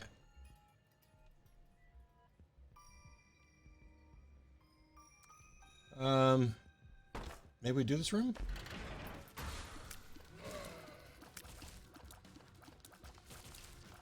I mean, I wasn't all that keen on doing this room, but it will recharge my battery on my D6. I think between the flies and everything, I think we're just good. All right. I guess I'll stop beating up on Sierra and 7. I think one's beliefs can evolve, not set in stone. First of all, it's beliefs, not believes. And I don't know how that's relevant to anything. Of course, people's beliefs can evolve, and of course, they're not set in stone. I mean, now you've just given up and you're just spewing out sophisms. No, aphorisms. No, sophistry. There we go. I believe that beliefs can evolve. I believe that children are our future. Teach them well and let them lead the way. Show them all the beauty they possess inside. Give them a trite bit of crap. Skulking Snake wants me to respond to the last question. All right. How do you feel about well, you didn't tag me. No wonder I didn't see it. How do you feel about music that is anti-theistic? Do you rock out to anything in particular? Example, the Bible is bullshit by Corporate Avenger. I like lots of music that's anti-theistic. I don't know that particular one. But like, you know, John R. Butler's Hand of the Almighty is great. And I think Coldplay's Viva La Vida is, in my mind, an anti-religion song as well. But it's not a typo. It's not a typo to type believes instead of beliefs. That's not a typo. That's a brain fart. But yeah.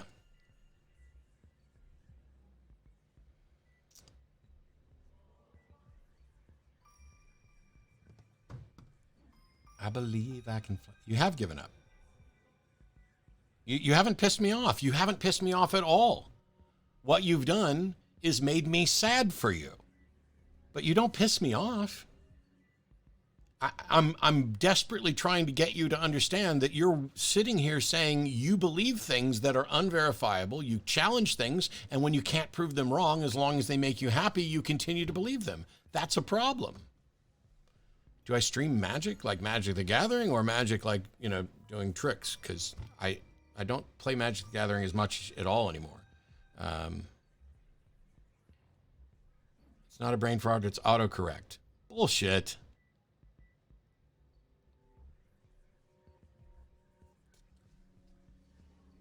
But anyway, doesn't matter. Do you still like gospel songs? No. Do I believe in science? Do I be live in science? Flop Guru.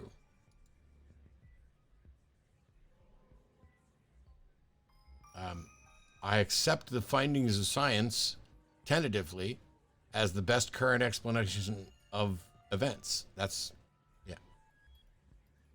There are many things I don't believe that I can't falsify. Okay, Sierra, you should just stop talking. Because you just said there are many things you don't believe that you can't falsify. There are billions of things I don't believe. And some of them I can't falsify. Some of them are falsifiable. The point is, you believe something that isn't falsifiable. You said, there are many things I don't believe that I can't falsify. Yeah, me too. And everybody. And that's the way it should be. But the problem is you believe things that you can't falsify.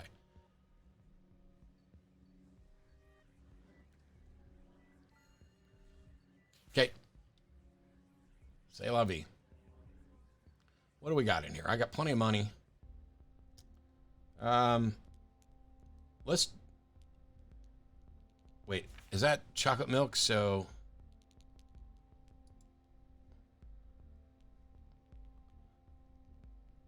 It's Buddy in a Box. And it's passive. Okay, so we're going to use the dice shard in the room to see what it does. Dice yes! shard. That's great. So we take mystery gift, we pop it, and we get, is that soul converter?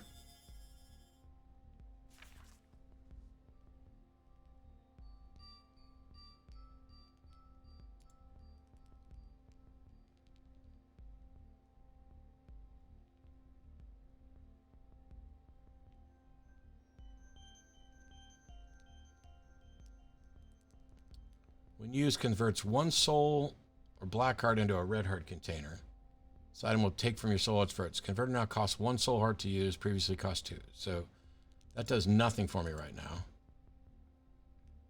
Yo, take that to the boss room. Take what to the boss room? Soul converter? Gift gives you items based on the room you're in. Oh, yeah. I shouldn't have used it in here. But the nice thing is that I can reroll soul converter. Yes, we'll take the habit. Then we'll buy a battery, and we're charged up and ready to go to the next floor. And you know what? I'll take a card in case it's really good. It's not really good. It's temperance. Hang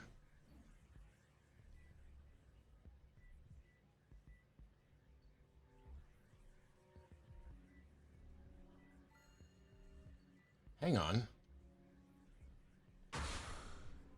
We can do this.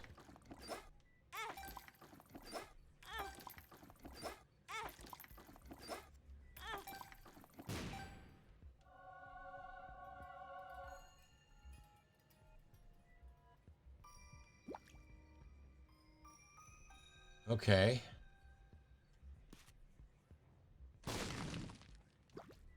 So we can use IV bag.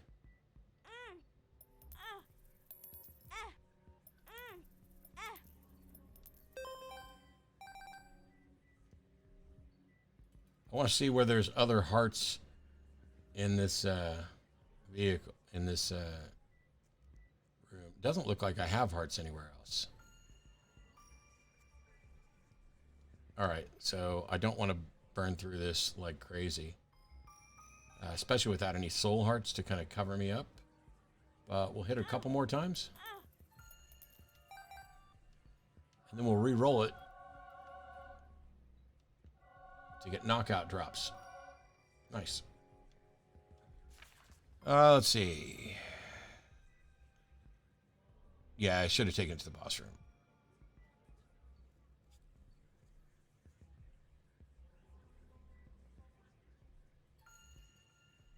What car do you drive? I don't know why that's any of your business, but I have a Silverado.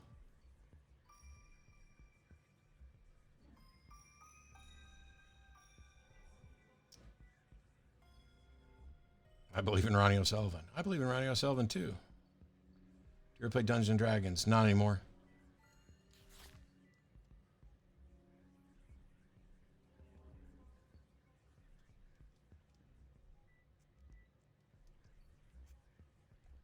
Probably could have gotten more out of IV bag, but I'm a little nervous. A little nervous about taking damage. I don't have any soul hearts. I'm not seeing any tinted rocks to get any. Getting the coins up was pretty good. I could start taking pills, but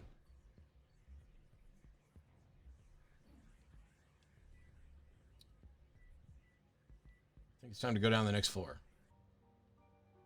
Joe Pesci.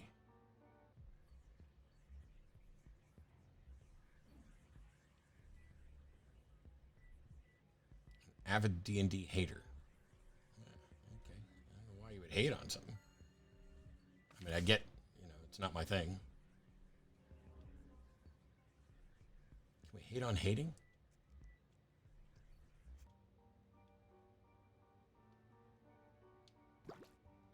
All right. Down we go. You strike me as a nonfiction person. Are there any fiction novels that really strike your fancy? Tons of them.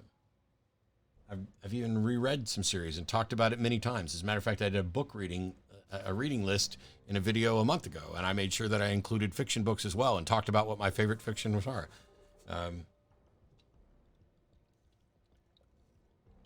Traveling to Texas for the first time next week. Any heads up?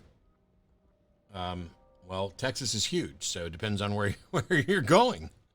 I mean, but no, I don't have any heads up. Wear a mask, social distance. I still think you're pretty awesome. I won't mention my beliefs in your channel. I only did it in response to what someone else said. Sorry, I'll go back to lurking now. Nope. Oh my God, you whiny little shit. Nobody's saying you have to go back to lurking. Nobody's saying you don't get to mention your beliefs. But if you mention your beliefs, you should expect to be challenged on them, especially when you have a terribly flawed epistemology. Especially when you're trying to pretend that you care about truth when you're willing to say you believe in something that's unverifiable and you're literally arguing fallacies. Nobody says you have to just lurk. You're not going to make me feel bad for challenging you by going, well, I guess I'll just lurk now. I wasn't made to feel welcome when I spouted off my bullshit. So now I'll just lurk and I still think you're awesome. You can still talk to people. Just don't talk crap. I think it's the way you challenge him that caught him off guard. You tend to be very aggressive. Yeah. And your point, Jacob, is what? What is your point, Jacob?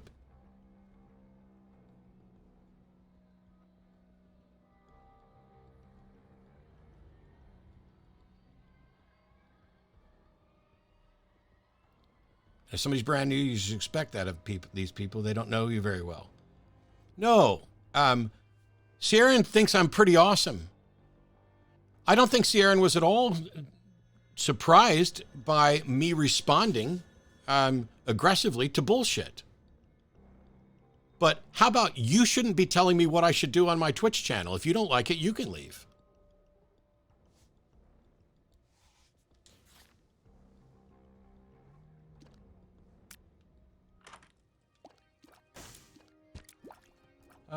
The green one. I forget green. Yeah, honest, direct, assertive. But, people like to do great. The sinus infection, I have a tear ranch to do boogers instead, which stick to enemies. Each takes poison damage. Yeah, that's good.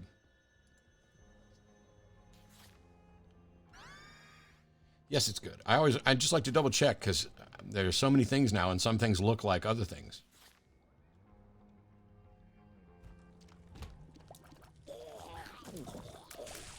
I mean, Jacob, did you bother to investigate? Did you do any sort of skepticism? Did you ask them, hey, were you surprised that Matt challenged you on your beliefs? Or did you just decide to suggest that I was doing something wrong and I needed to do it different on my own fucking channel? It reminds me of those people like, shit. Reminds me of the people like Stephen Woodford who were saying things like, oh, well, a better thing with Dawkins would have been to educate him. Oh, really? Did you try to do that, Stephen? Did anybody else try to do that? Because some of us have been trying to educate Dawkins on this shit for years. At what point do you say, hey, education attempts have been proven to be unfruitful, and now we're actually going to call you out for being awful? Are you back touring magic shows? No, I'm still on lockdown. It's so weird to me to have people, hey, are you touring now? No, why would anybody think I'm touring? We're still in the middle of a pandemic. But no, I appreciate the interest. I just don't have any scheduled. And I'm wondering where people are that they're like, ooh, Matt's probably touring now. Nope, I'm locked in my house still.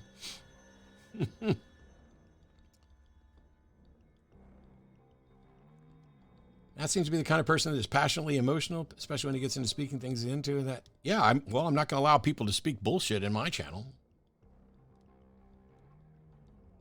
What movie genres do you like to watch the most? Well, I don't know. I'm a huge fan of Marvel Universe, and that's what I've been watching most lately. But Jacob, did you just leave? You know, were you not going to acknowledge? You know, did you bother asking questions, or did you just assume and decide that I was wrong and decide you'd give me a little mini lecture? I'm curious. Captain Falcon and the Winter Soldier. It's not Captain Falcon, but Falcon and the Winter Soldier. I liked it a lot. I liked the fact that it was an interesting look at, you know, half the world goes away for 5 years and then they come back. That changes things twice, and it's a problem. Yeah. I didn't say that to try to make you feel bad. I'm not trying to whine. Just to say I have no hard feelings. Okay, cool. I have no problem with your response, and everyone else. I watched Matt for years on XP and know how it is. I've enjoyed him doing it for other theists. It's only fair. The more I talk seem to make the conversation worse. That's the reason I'm shutting up, not because I'm being pouty. Fair enough. Whiny retracted on my part. Or whiny accusation retracted on my part. Still wondering what's up with Jacob Twitch. Maybe when I said he could piss off that he kind of did.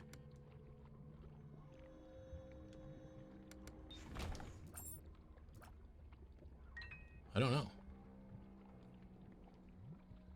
Gosh, maybe I'm too aggressive for Jacob. What are we gonna do? Boo-hoo-hoo. Yeah, you can still chat. I discovered XP in the community a month or two ago, so there's a big kerfuffle around rationality rules. That was years ago.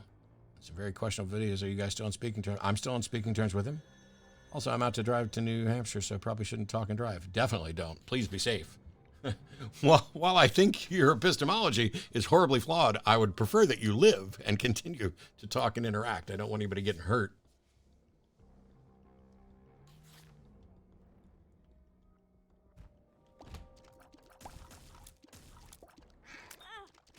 Well, I'm going to assume that Jacob took his ball and went home.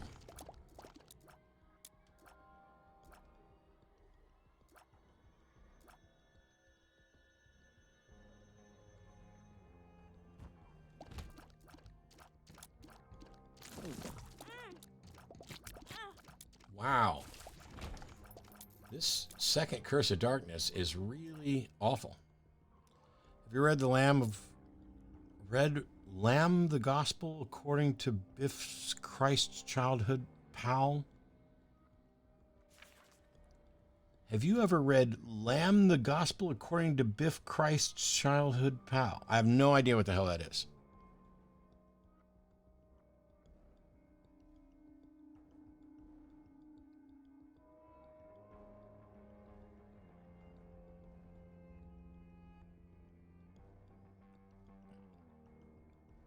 It might be a good title for another Matt D series up front.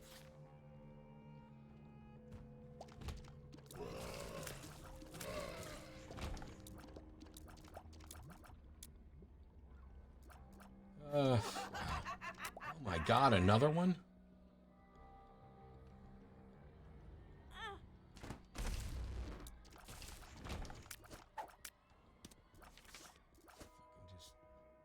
The world. Let's just do the world. I'm like, is there a secret room here? I don't even want to hang out in here to try to find out.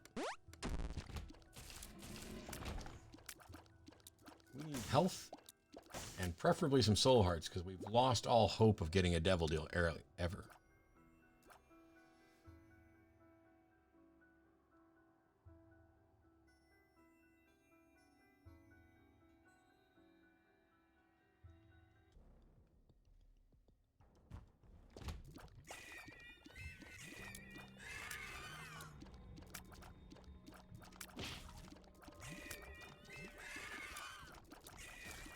Thank you, Sci-Fly.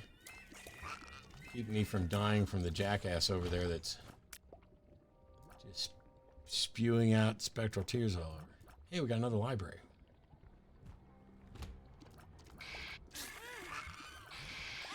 I could not see the fucking rock in front of me, and now there's creep.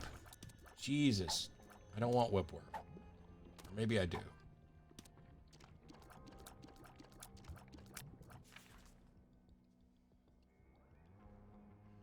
Just tear speed up.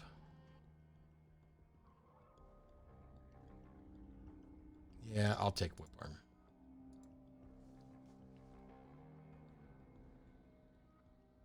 Been listening to you constantly over the last week, mostly in lack of other things, though. Yeah.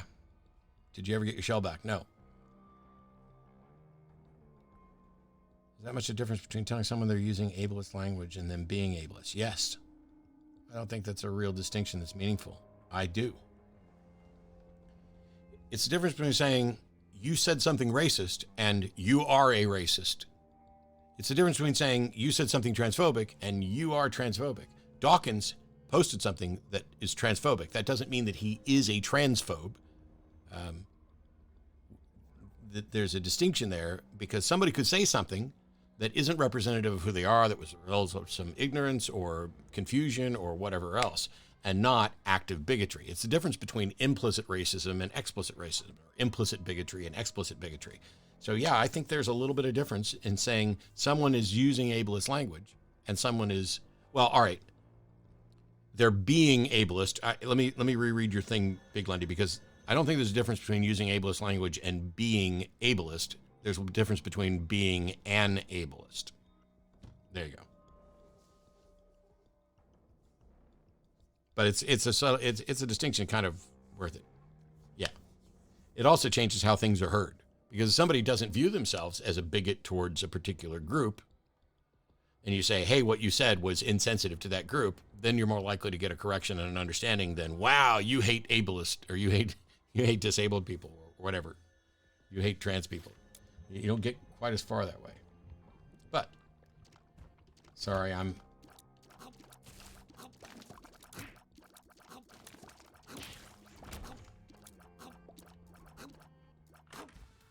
Oh, and it's a greed fight. Thank you.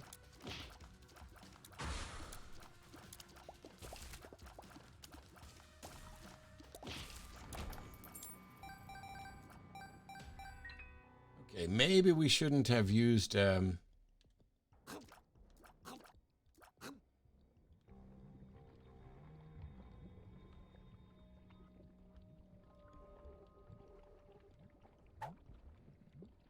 Thinking maybe we shouldn't have hit that... Oh my God, this is the third of these rooms.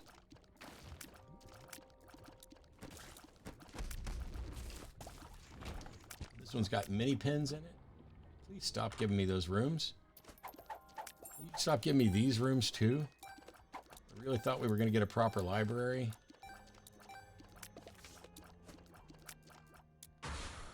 Temperance. Stick with the devil. Love that fly sucker punch sound when it attacks. Yeah.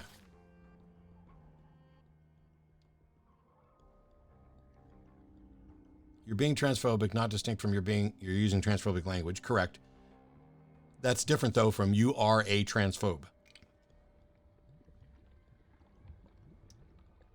And oh, all right. So we know where we're going to the boss.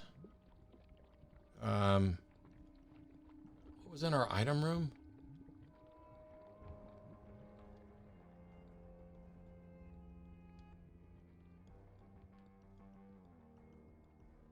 Why am I not remembering this? Oh, yes. Okay, now I remember what it was. All right, so we're gonna look for. I think I'm gonna have to start bombing some of these skulls to try and get some soul hearts because we're just losing devil deal chances like crazy.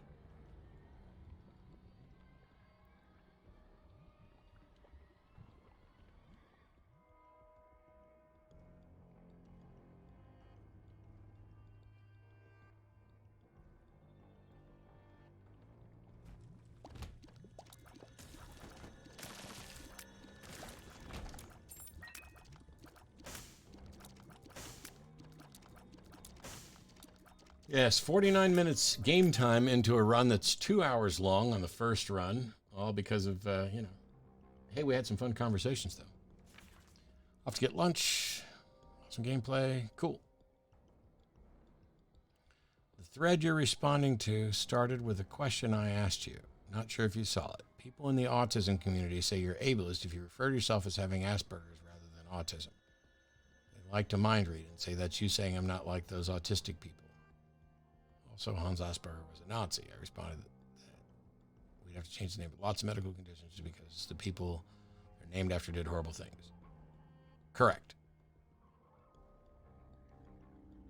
That's a little bit of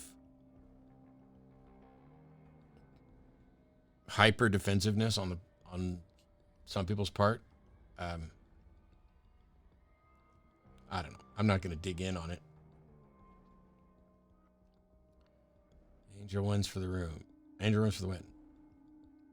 Scientists say that chopping off your head will save many people. Will you believe them?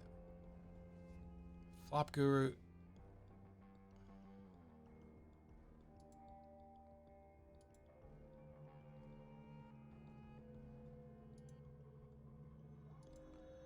So, Flop Guru, who are you asking that question of, and why?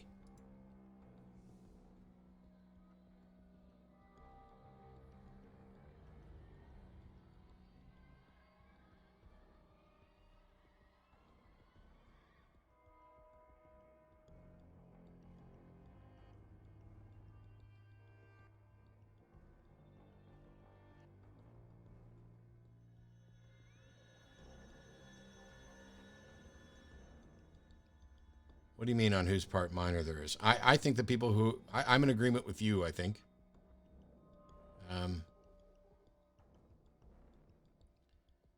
So no. If scientists say chopping off your head will save many people, we believe them. It's not... We don't believe scientists. We believe the evidence. So if they were able to present evidence for it. But this is a stupid hypothetical that I genuinely don't know who you're asking or why. And your questions today have been incredibly obtuse.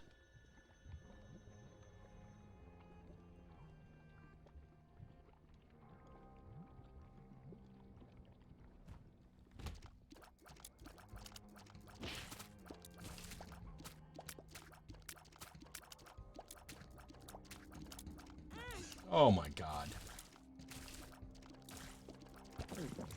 Thank you. I'd love to... Oh wait.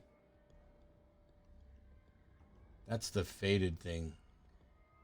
I don't think that's going to help me.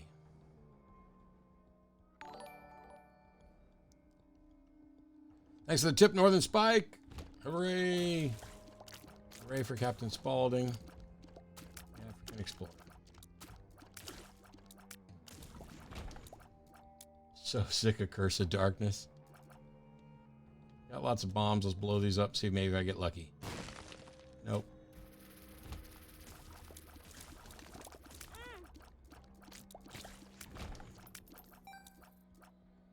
Man, I just keep taking bad damage all over the place.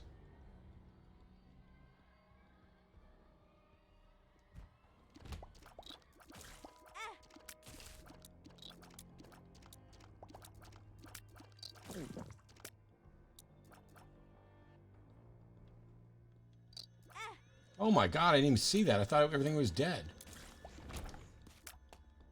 Now I take more damage.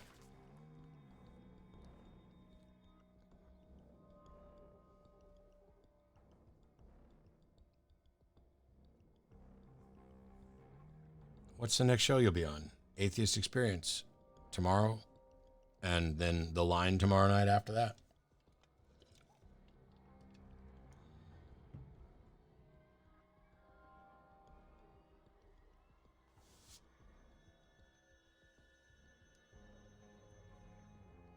Did you break luck be a landlord again? I haven't played it in a couple months, actually.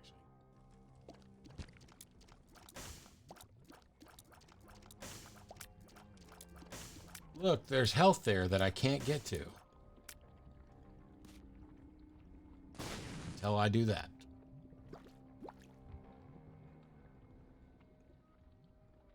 Alright, well, probably not... Oh, it's Mother. It's the mom fight.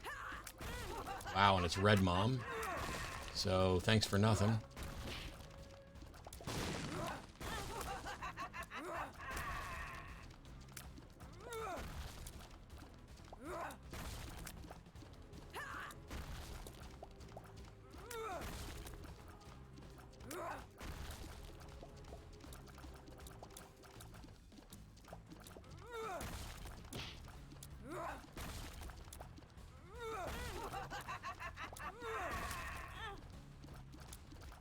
Wow.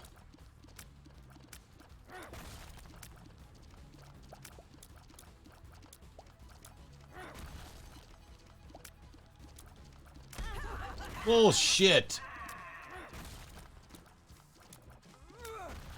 I better not lose this fight against Red Mom.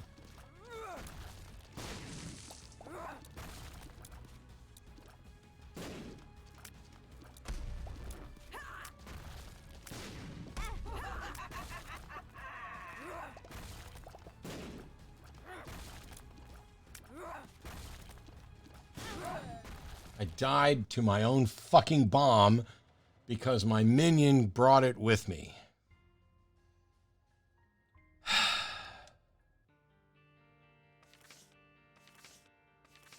God, Red Mom sucks so bad. Does the game just stop giving me haha rip? So, Jacob Twitch, you didn't leave, and you didn't answer any of my questions, and then you decide to just chime in with haha rip?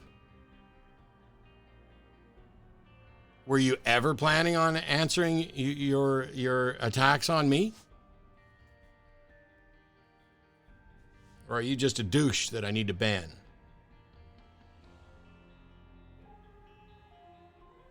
He did reply earlier and I didn't see. My apologies. I was playing.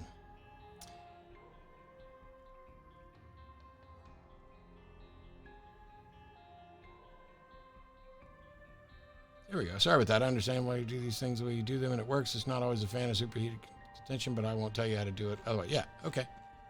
Sweet. Yeah, he just didn't tag me. I got it. My apologies for thinking you hadn't answered when you didn't tag me. But, you know.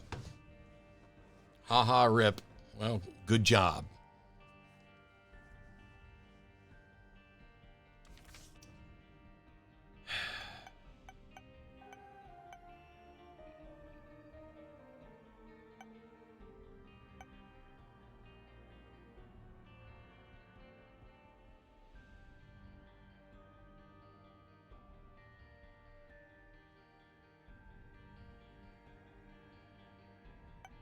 Hello, tax cut. All right, I said I'd do a Bethany run, so we'll do a Bethany run. But I didn't say I'd do a Curse of the Blind or Curse of the Unknown. Okay, so Bethany has the Book of Virtues, which works with other items.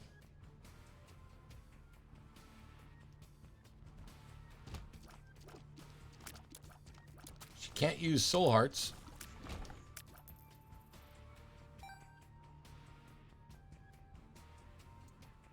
I think we're going to go ahead and put one wisp, just so we've got something firing here. Yeah, there's no way I'm walking through spikes to get to 2 damaging chests, so hooray.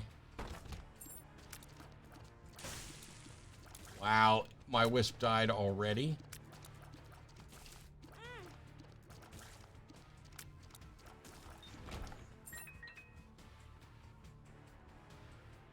Making Isaac pretty now.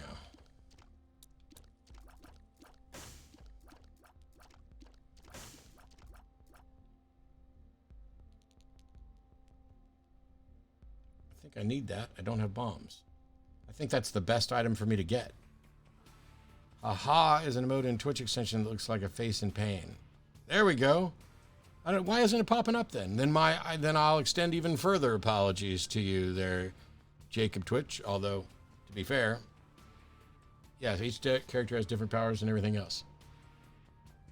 Then I apologize for not getting your Twitch reference and thinking that you hadn't answered me when you didn't tag me. But no, but I'll just apologize. Sincere. What I need is coins because I think we have the best possible item for Bethany. I need the BTTV extension. I don't know what the hell that is either.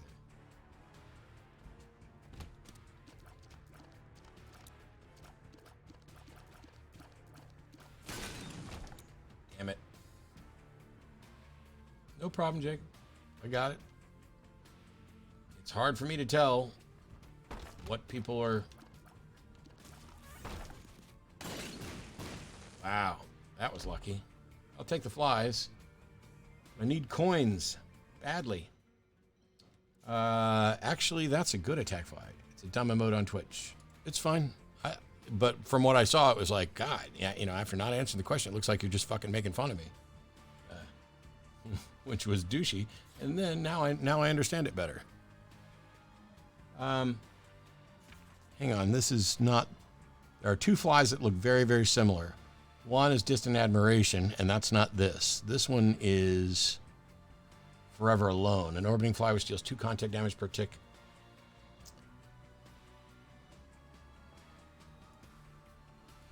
I was agreeing with you that what happened in game was bullshit, essentially. Yeah, I completely understand now. Apologies for getting it wrong. And I'm so distracted, and after everything else that's gone on, and the fact that I spent an hour doing a run that failed to mom was bizarre. I was talking to a theist friend about morality outside of God, and I relayed my understanding of objective around well-being positions. She said it struck her as utilitarian. Do you think it's an implicit property of morality as defined by the greatest well-being, or did I get something wrong? It is utilitarian. Or, well, it's a mix of consequentialism and utilitarianism. But my head is totally fried at the moment, so I think I'll drop this for now as I'm trying to start making less and less sense. How are you two talking about? I don't want to know. Sort it out yourselves. Yeah, we'll take it. I need 6 coins, and I need 6 coins fairly badly to get one of the best items to synergize with Bethany that happens to be sitting in the store at half price on the first floor. There's a long, long thread. Yeah, there's no way I'm digging through it. You guys didn't tag me. I'll stay out of it. My name is Paul. This is Tween Y'all. Like, I'm tempted to go in here and take damage just to get the 7 cents. I don't have any bombs to open those. I need that. Give it to me. Just give it to me. I don't even have a bomb to bomb here. Fuck. I'm going to have to take damage. So.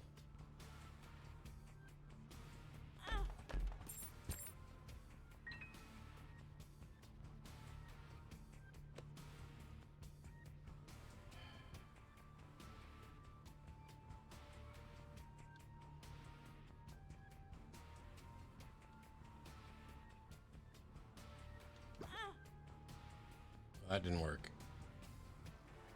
All right. So I can bomb one of these 2 chests, or I can bomb this, but I don't think I'm going to get 7 out of this, even if I also bomb the keeper.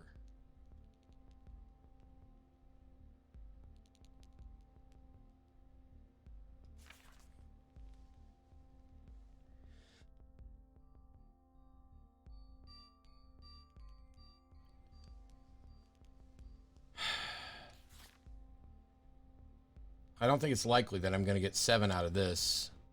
Unless I get a nickel. Give me a nickel. Fuck you. 2 spiders. 1 bomb. Alright, let's go fight the boss and hope for the best.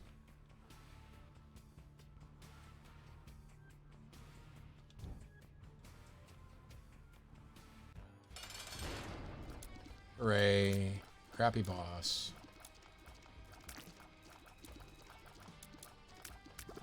All my flies are gone, and this thing is not nearly close enough to dead.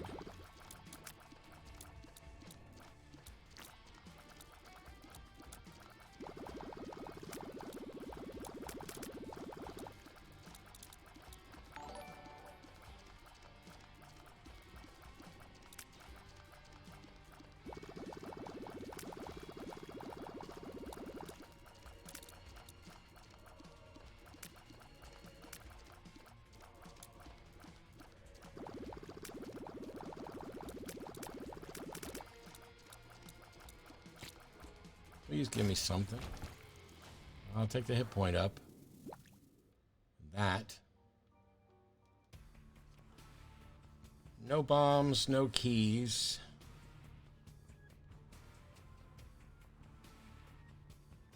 Well, I mean, I have keys. I just have no bombs, Oh, this sucks so bad.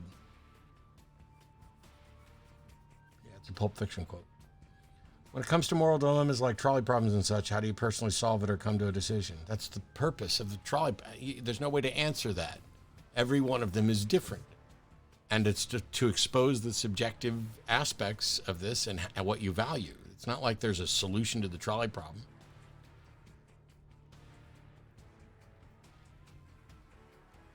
Any attempts at the boss rush? Yes, I've beaten boss rush before, just not on this account. Why sharing responding questions can make that a real pain in the ass? It does make it a real pain in the ass. One theist told me the Jerusalem Bible was the original Bible. Well, they're wrong. Got busy right after I sent the lunch money. Enjoy. Thank you so much. Why do you proud to marry a Christian as an atheist? I wouldn't do it. Not marrying someone because their religious beliefs is something Christians do. No, it's not just something that Christians do. Big Lundy. I wouldn't date a Christian because part of dating is about respect. And if I can't respect their beliefs, that's going to be an issue. Now, that doesn't mean that it's wrong for other people to do it, but don't suggest that it's only something Christians do and that I'm wrong for not wanting to marry someone who I find to have batshit beliefs that I can't respect. That's like saying, why would you not marry a transphobe? Because I don't respect that. You can't. Yeah. If you want to date or marry someone who has a different religious view than you, that's your prerogative. But don't say it's only Christians that do that when I'm sitting here as a prominent atheist explaining why I wouldn't date a Christian and why I wouldn't be unequally yoked. Because there has to be some respect. And if I can't respect someone, if I can't respect their views and the process by which they make decisions, I don't think that's reasonable. Christianity is a scale. There's a variety of different types of Christians. So, yes, I didn't say that there's not a Christian on the planet that I wouldn't date, but generally speaking, people who have an irrational belief that's unreasonable, that's a problem for me. Please point out where it's unreasonable for me to not want to date people whose views I don't respect. Please explain how that's unreasonable. No, you don't just get to, if it's just Westboro Baptist Church, no. Now you're the one that's being unreasonable. You're saying that, if they're as bad as this, then definitely not, but not this other thing. No. Point to me and tell me where it's unreasonable for me to not want to date people whose views I can't accept and appreciate.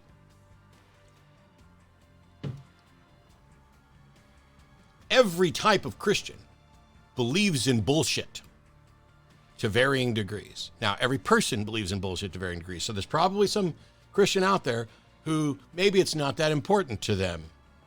But if they're convinced that there's a God that loves them, that wants to punish people, send them to hell, wants to send somebody down to serve as a blood sacrifice, that's a lot. So how am I being unreasonable for saying I don't want to date someone whose views I cannot respect? See you later, Julie. I'll wait.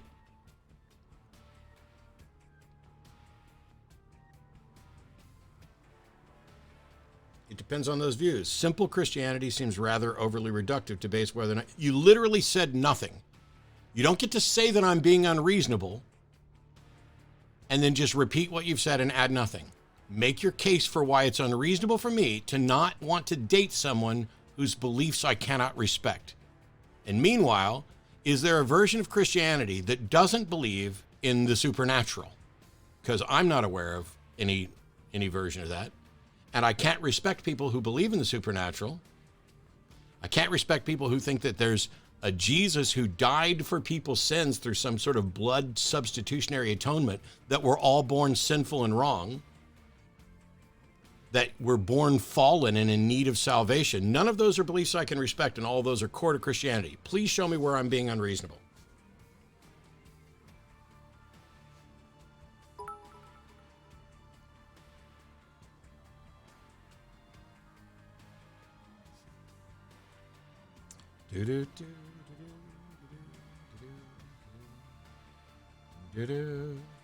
So let's say there's someone who has the same political beliefs as you, the same moral beliefs as you.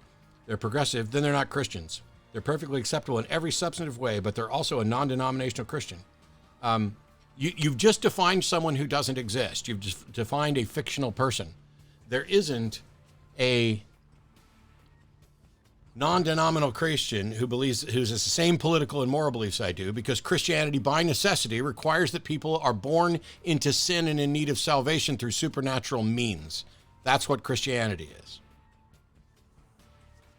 The core of Christianity is that God sent his own son down in human form to die, to be tortured and die as a blood sacrifice magic fucking solution. There's nothing about that's respectable. I completely disagree. I know very many non-denominational Christians who are progressive and claim their morality is distinct from their belief in God. Yes, but you included progressive, perfectly acceptable in every substantive way. You are drawing a definition that excludes the very thing I'm objecting to. Big Lundy, you are not arguing honestly. You have defined into existence someone who does not exist. And the fact that you think you did, because what you say is, you said you know very many non-denominational Christians who are progressive and claim their morality is distinct from their belief in their God. Well, that's you, but I'm talking about what I find unacceptable about their beliefs, and you've failed to see the problem at all. I see the problem we're defining Christian as non-acceptable. I am unwilling to respect the views of someone who is Christian in any sense that I can come up with, because it includes belief in the supernatural and substitutionary atonement and blood sacrifice and all of that. Show me a Christian that doesn't believe in any of that, and you don't have a Christian anymore. But my question was, show me where I'm being unreasonable for not wanting to date someone whose beliefs I cannot respect. Because respect is a key part of a relationship. And if I can't respect their beliefs, how can I respect them as a person? I can respect their right to hold those beliefs. I can value their input on many other areas. But we're talking about an intimate relationship. I saw the other day a Facebook post that wanted to compare going to hell as drowning on your own. I asked the poster if they wanted to hear the other side of that metaphor. I didn't get a response. God sent God to sacrifice God to save God's people from God. Yes. It's like, yeah, this is really straightforward. I don't want to date anybody whose beliefs I can't respect. And I was told by Big Lundy that that's unreasonable. The problem I'm having is that I don't believe that someone isn't allowed to be a Christian if they don't believe in all those things. Then you're not, oh my God. There are plenty of Christians who are very simply just theists who believe Jesus was a cool guy. That's not Christianity. I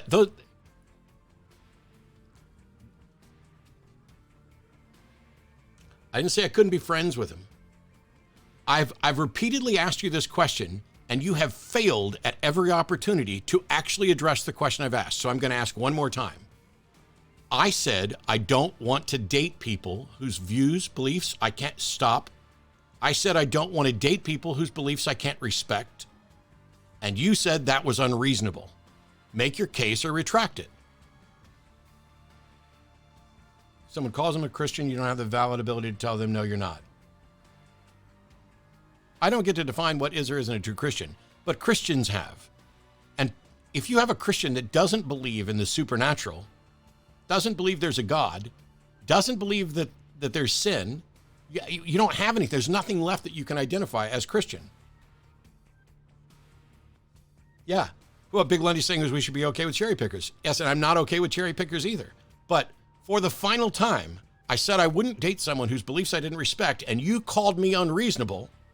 So explain why it's unreasonable for me to not date people whose beliefs I can't respect. I don't think it's reasonable to not want to date a Christian. This is separate from your claim that you don't want to date someone who has a lot of... No, it's not separate from the claim. That was my claim, and you told me it was fucking unreasonable. How dare you dishonestly fucking twist this backwards now?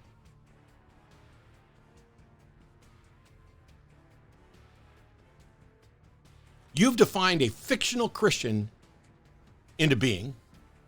You've ignored the actual objections I had. But at the beginning, I said I didn't want to date someone whose beliefs I couldn't respect, and you said that was unreasonable. You get no more chances at this. You have fucked this up.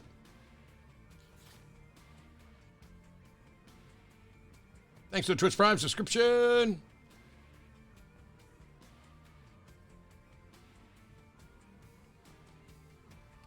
I don't have any more bombs. I'm not going to get the coins. Damn it. All right, we're not going to get the super awesome Bethany run, but maybe we'll get something else. It's too late. He doesn't need to answer the question, or they don't need to answer the question now. I no longer give a fuck what they think because they can't argue honestly.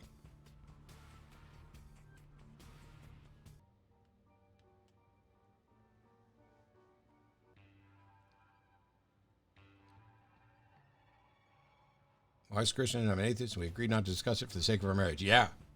And I don't want to live in a relationship where we've agreed not to discuss the thing that's incredibly significant to the core of who we are.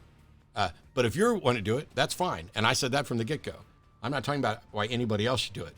But Big Lundy is the one making pronouncements about what is or isn't reasonable for other people to do.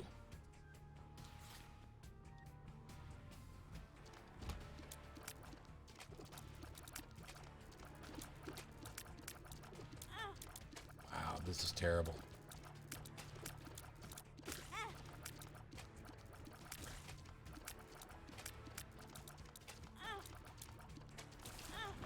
Wow.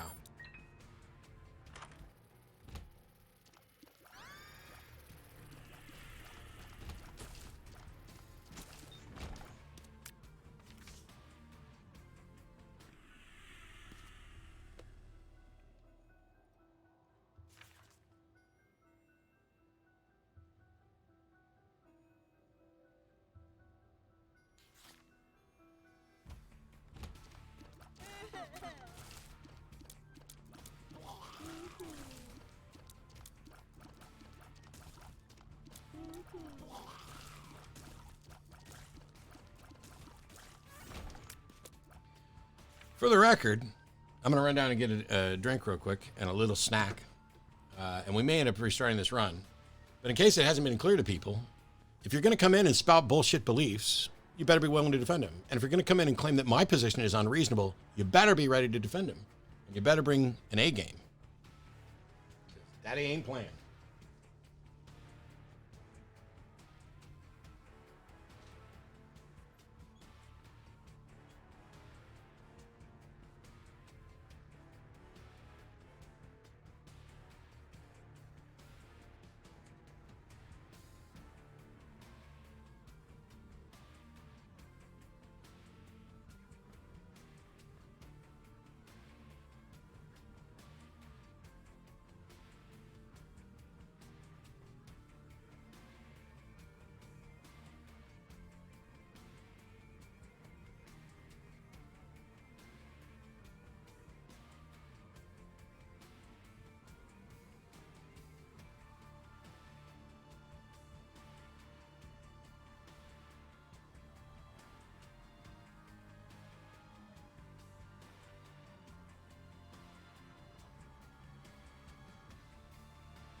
Leftover pizza.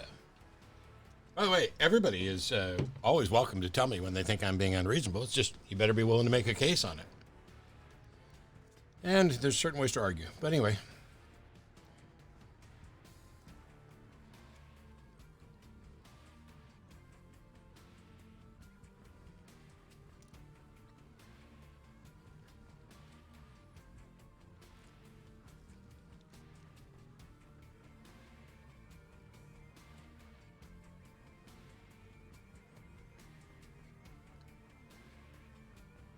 Jacob.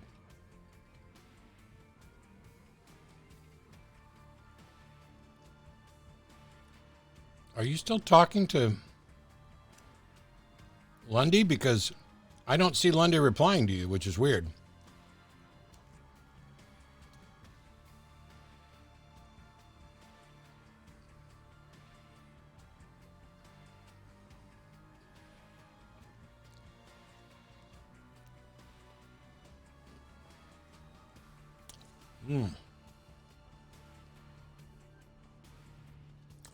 Hey, Johnny.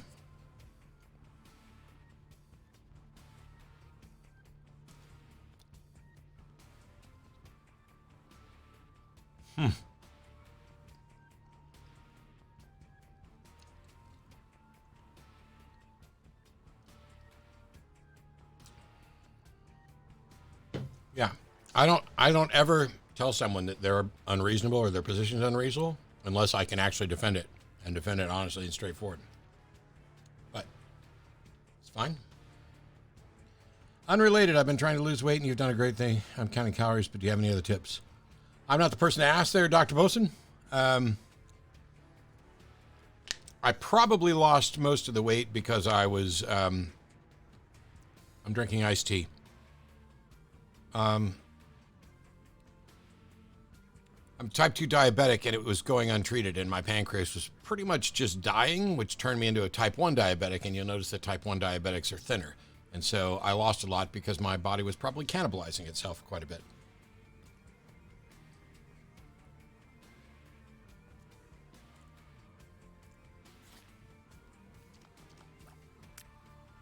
All right, we have x-ray specs.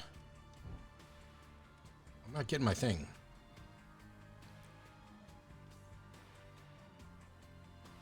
Well, I'm being treated now, and apart from the fact that my blood sugar monitor fell off in the shower last night, so now I got to go get another one so that I don't have to sit around and prick my fingers. I'm doing fine. Okay. Satanic Bible.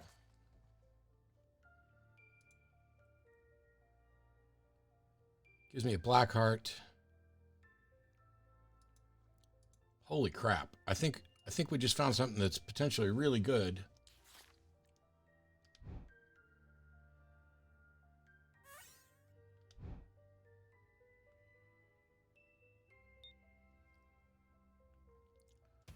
We'll keep that for a while.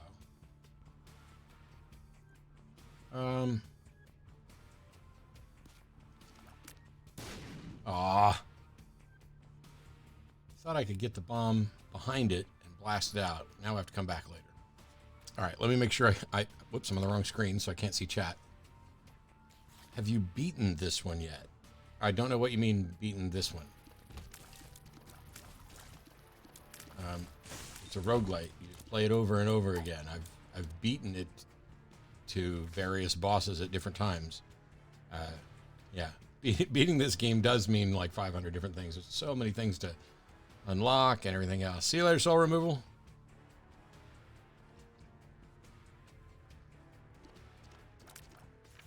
Let's see. I wonder if anyone knows of an atheist dating app website. I know some people who tried to do some. The best one was, for me, granted, I didn't really ever date much and didn't date much off sites, but ages and ages ago, OkCupid had a thing where you could just flag yourself as atheist and then only look for other atheists, which is what I did.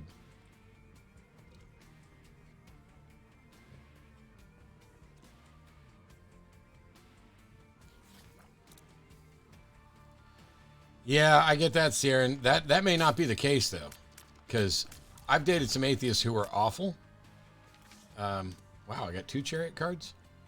Where I probably would have been better off dating a theist.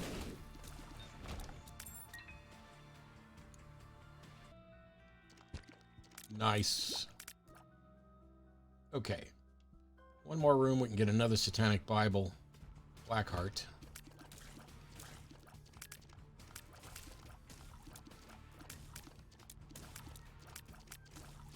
Oh wait, is it not giving us a Satanic Blackheart? It's just giving us a wisp.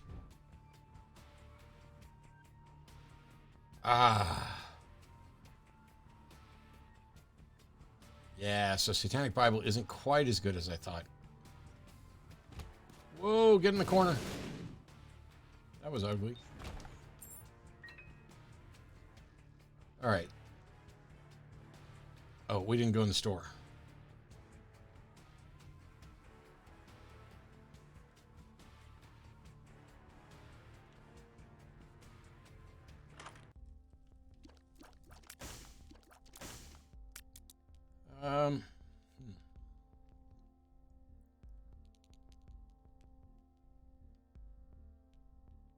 I actually don't think I want any of that.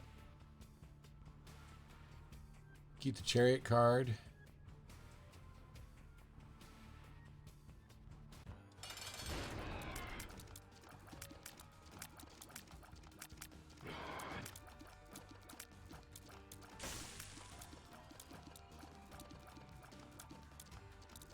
Don't like the fact that when my wisps from Satanic Bible die. Ooh, wow.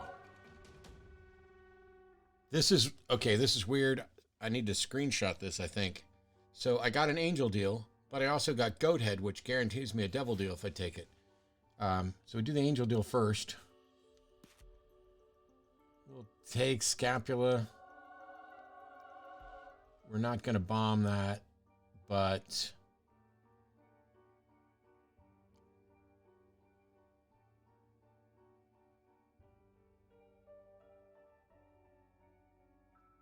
thing is, the goat head's going to guarantee me devil deals, and I may want angel deals, especially since health and angel deals is way more important, and she can't take soul hearts. So devil deals for Bethany are a bad idea. So I'm skipping the goat head.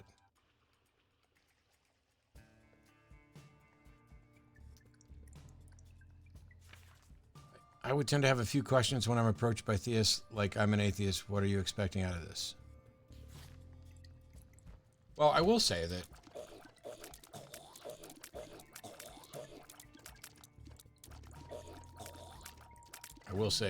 once, why is my phone beeping over and over and over again?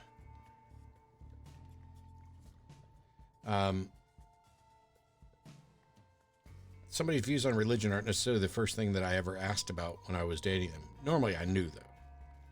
Like, you know, if you're just hanging around with atheists and you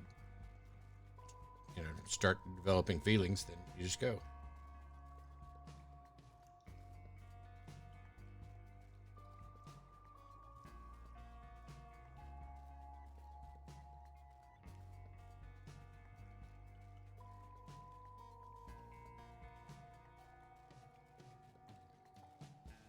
I mean, I'm friends with many people who are theists or deists or, anything along those lines.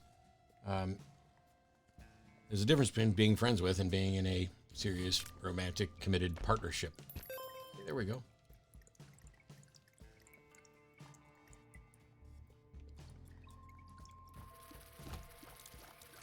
Oh my God, fucking NASA worm.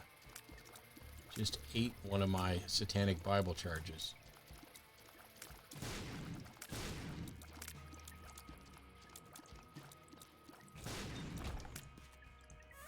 That, put up another one.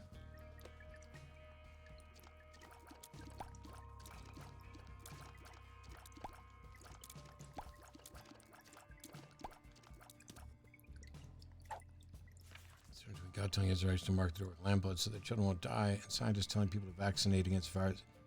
Flop Guru, I don't know what your deal is, but you keep asking the most asinine, ridiculous questions, and I asked you before, who are you asking and why?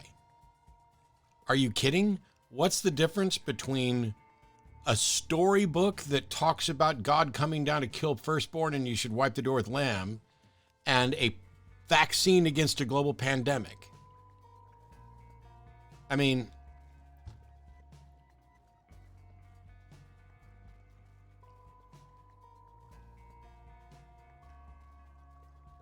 what's the difference?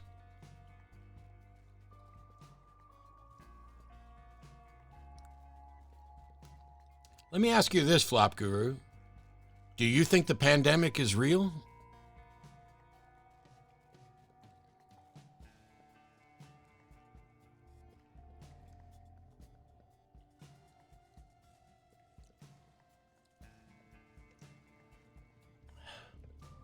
It's like one in a parade of bizarre questions.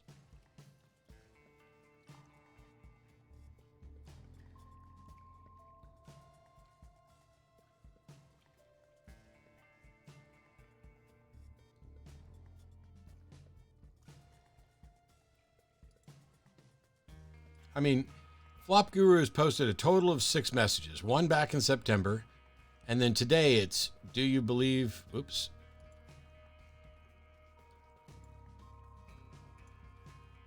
And today's messages are, do you believe in science? It's not letting me scroll these. That's annoying.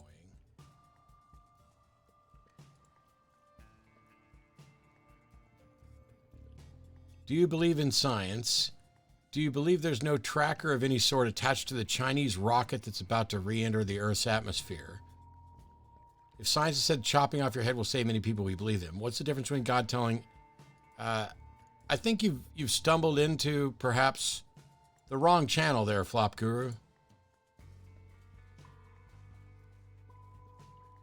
So, Flop Guru, why are you asking these questions?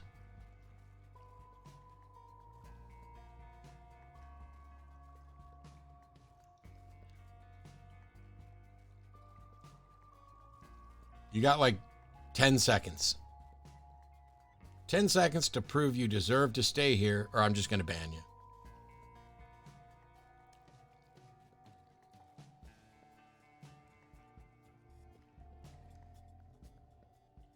It might be a bot. It's not interacting with anybody after any of the questions. And it's not responding to me.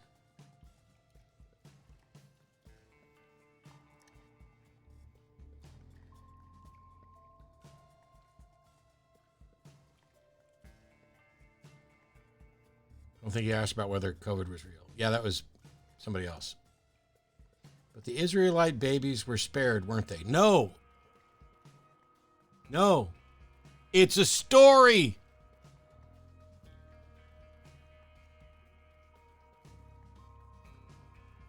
But I'm asking you, Flop Guru, why are you asking these questions? You're not interacting with anybody. You're just asking the most asinine questions I've ever seen.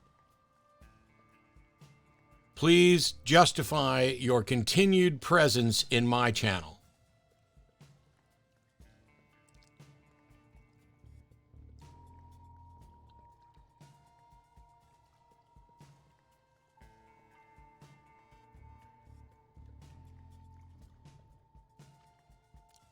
Give me a reason not to ban you.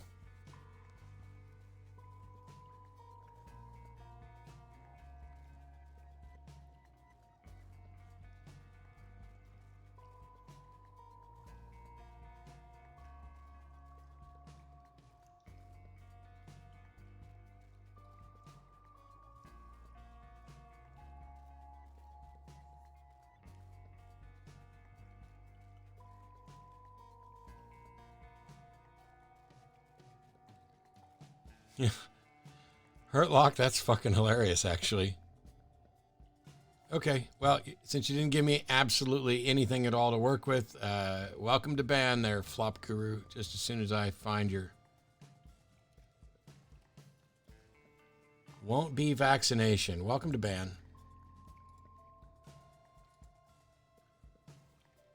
If I somehow ever get banned for whatever stupid reason I hypothetically did deserve it, please do it with a no, no, no, you're done. There we go.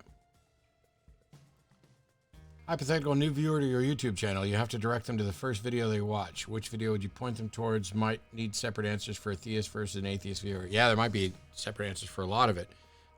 First thing is that putting up 3 or 4 videos a month for 6 or 7 years on my personal channel, I don't know what all of them are. And so,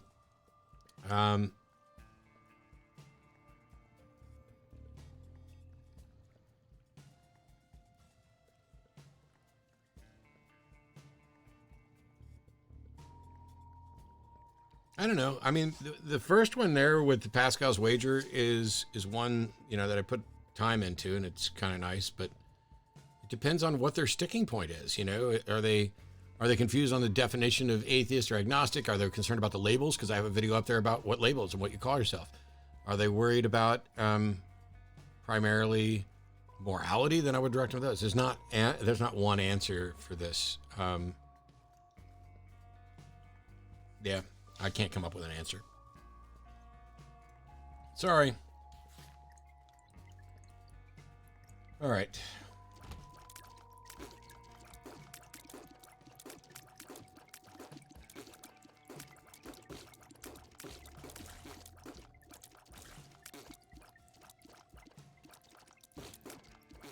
Really, I'm unimpressed with the Satanic Bible with Bethany, because it doesn't give me black hearts. She can't have any, and I don't see that these things are doing it. It's not like the Satanic Bible things are exploding as if they're black hearts when they die. I don't know. Sounds like a valid answer to me. Sometimes it's the only one you got.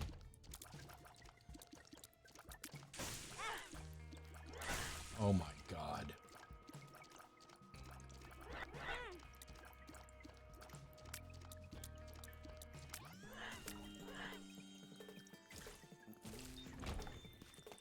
So tired of taking bad damage. We'll take it.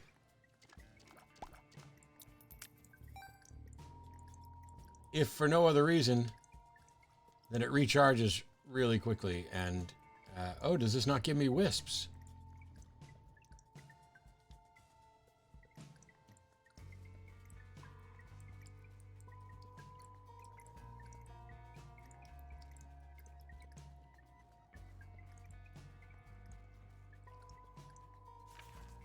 Somebody with the name Justice Amy Coney Barrett just followed. I'm going to assume that it's not the actual Justice Amy Coney Barrett, and maybe it's just somebody trolling, but I realize people use fake names and stuff. I'm curious if you interact with the fellows from Cognitive Dissonance. Yes. Eli's one of my best friends. I've had Noah on the show. We've done events together. Yeah. It is decided. What's decided there, Justice Amy Coney Barrett?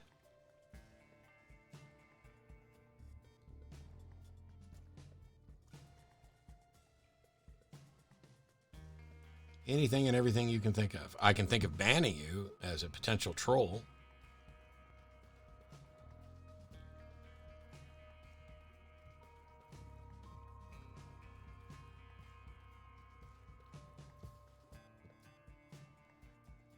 Humble question, not meant to trigger you. Why so much attention to the obvious trolls? Because it's fun.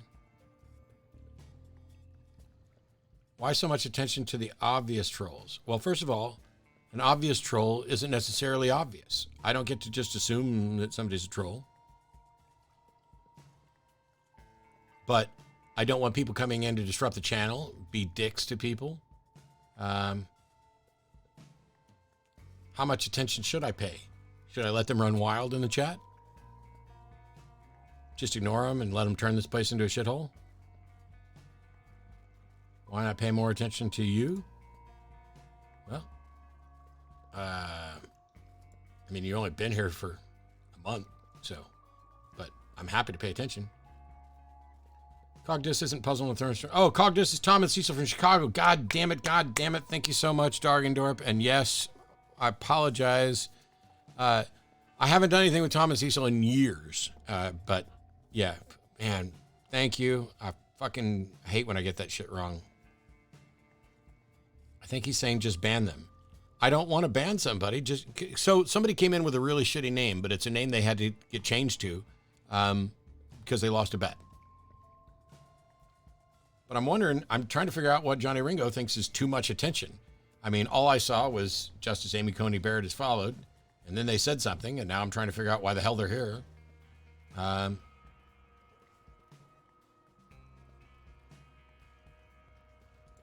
do you determine how much attention is too much attention? I'm confused about the Book of Virtue with Transcendence.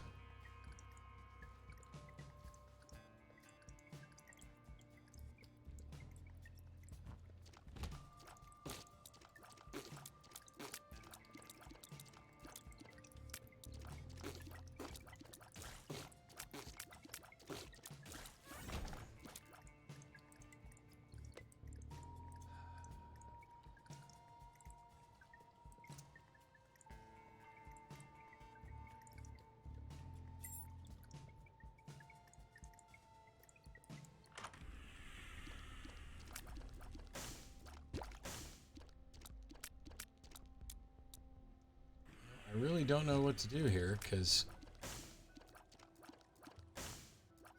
banning someone for disagreeing with you turns the chat into an echo chamber every time. You want to let yeah, I'm fine with people challenging me as long as they're willing to do it honestly and, you know, defend their position.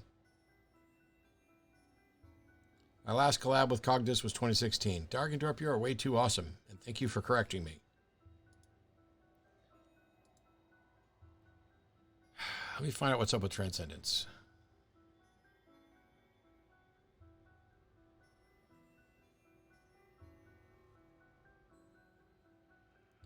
I think I'm going to keep going with Transcendence just to see what happens, but honestly, this is just weird. Oh, here we go.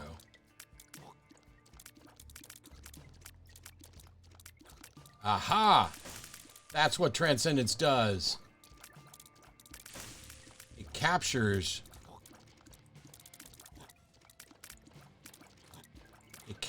their things and uses them as wisps. So look at that. Okay. Now Transcendence is good. Now I get it. Attacks caught by telekinesis come wisps. Yeah, that's, yeah, now it's working. Sometimes you make fun of people's nervous chuckles of people who call into your show as somebody awkward with the same chuckles. It hurts a little bit when you make fun of them. All right. Well,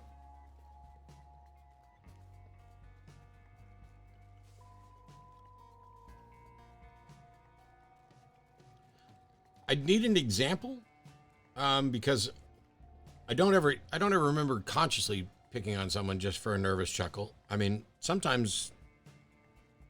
What do you mean when you say make fun of people's nervous chuckles? Because I don't recall making fun of people, but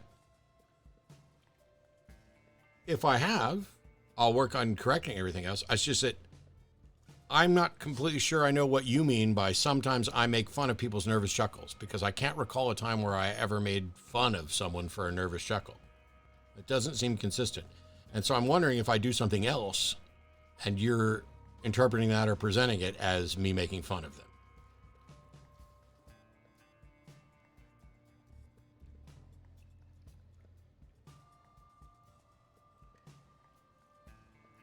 I'd imagine he means, well, let's not imagine what he means or what she means or what they mean. They can answer. You sometimes comment on their laughing. Okay, I'm not recalling this, but I want to know, you know, hey, is there an example? I'm not out to just make fun of people. I mean, when you bring it into attention. Okay, I tell you what, you can email tv@atheist-community.org. You can email sans.deity@gmail.com, and you can provide me a link to a clip of where it happened so I know what you're talking about, because bringing it to attention isn't the same thing as making fun of it. Sometimes you reassure them in a funny way. We won't bite. Yes, I know I try and do that because I'm not trying to make fun of people. But, I mean, if Raynolf Omnicide is feeling that I'm making fun of people, I would like to correct that. Like, genuinely would not like to not be making fun of people. I don't remember specific examples. I might have to go dig for a concrete stuff. Or keep it in mind so that the next time I do it, you can say, yep, you did it Sunday at this point, and then cool. And then I'll go back and listen. I'm not remotely saying I'm perfect. I don't ever intend to make fun of people. And I worry that when somebody says, oh, you make fun of people for this, that maybe something else is going on. It's being interpreted that way. But sorry you felt bad. Which I know is an apology, but wow, do these wisps just last? Because look at that. It's the first time I've ever been happy to see NASA worms.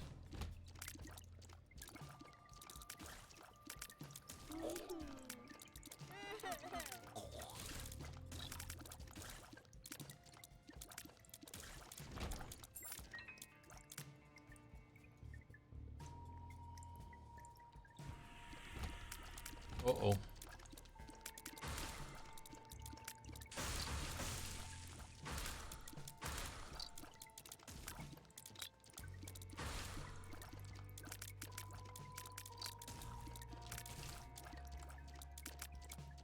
I cannot believe we made it through that room with all those obstacles and kept all those wisps. That's pretty awesome.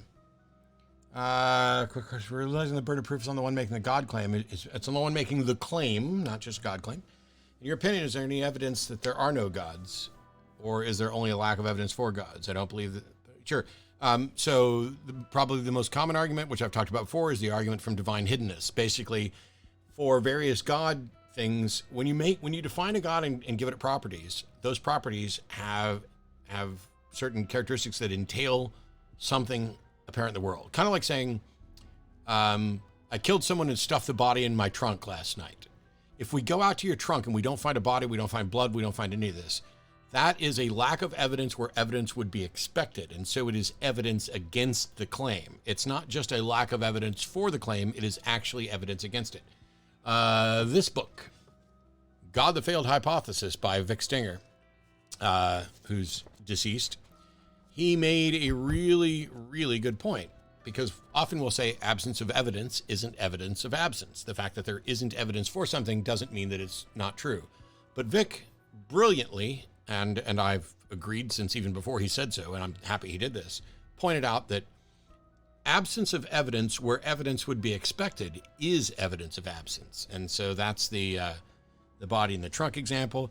If you tell me you have a pet cat and I come over to your house and we find no cat hair, no cat toys, no cat food, no litter box, no collar, no vet bill, no trace of you ever buying food for a cat, all of those things aren't just an absence of evidence for a cat. They are evidence against the proposition. But in order for that to happen, you have to have a proposition that has some definition with characteristics, etc.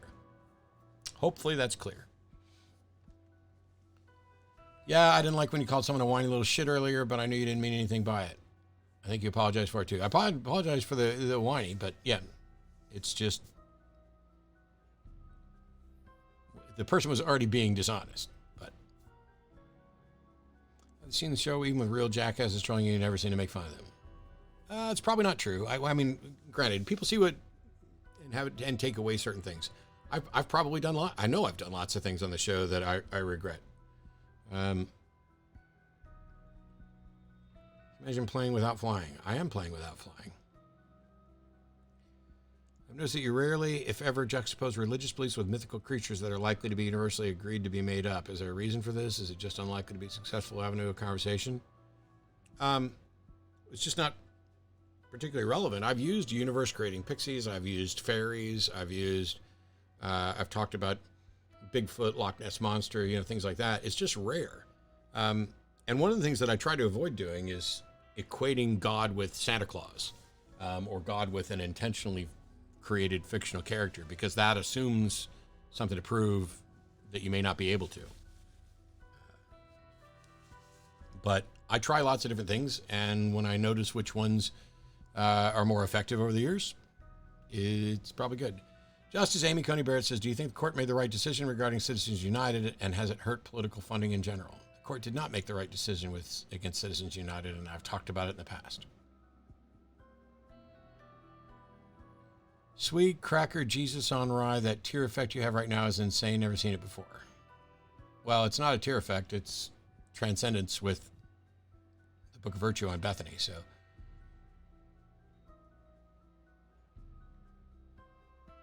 if you call someone that because they're overwhelmed from an argument, they want to stop and take a breath, I'd say that's not right. I would agree.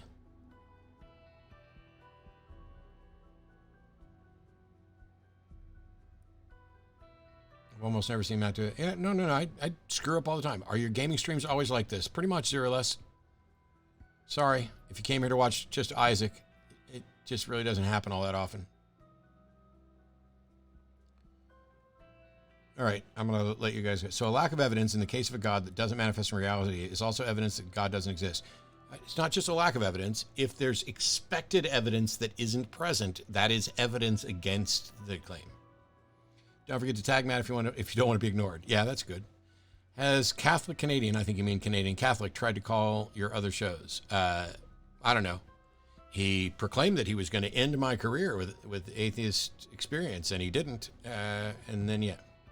That reads pretty much everything you tag him in, and I read pretty much everything when I can, but Have you done any work, videos, etc. on the similarity between QAnon, Trumpism, and religion? No.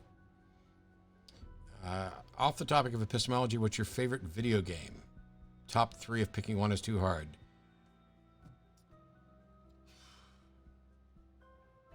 I tend to say System Shock 2. I'm really bad at the whole favorites. I don't tend to have favorites, and it can change depending on what's going on. But like right now, Isaac is one of my all-time favorite games. But Ori and the Will of the Wisp, Ori and the Blind Forest, the Ori series was great. But man, there's just way too many games. I mean, I ran the #1 Counter-Strike team on the planet for years. If that's not one of my favorite games, I don't know what would be.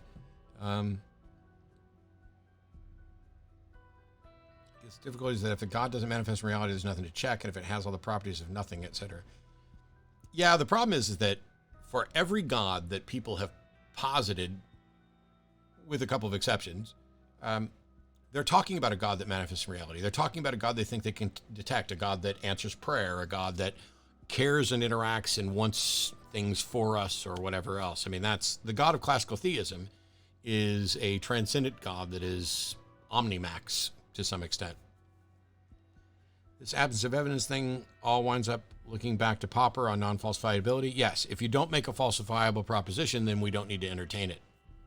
The ultimate case of lack of evidence is something that is, in the first place, postulated to have no possibility of evidence in principle. Yeah, but sure, if you say that there's something that is ultimately untestable, unfalsifiable, unverifiable, to get back to earlier today, if you say there's something that's unverifiable, then we're done. It is irrational, unreasonable to either say that the claim is true, likely true, or false, or likely false for something that is unfalsifiable, untestable. It's the same thing as it doesn't exist. Not quite, but a God that doesn't exist and a God that's hiding from us, we can't tell the difference. They're logically identical, not epistemically identical. Are you ever going to play Among Us? Yeah, but I don't play it on stream.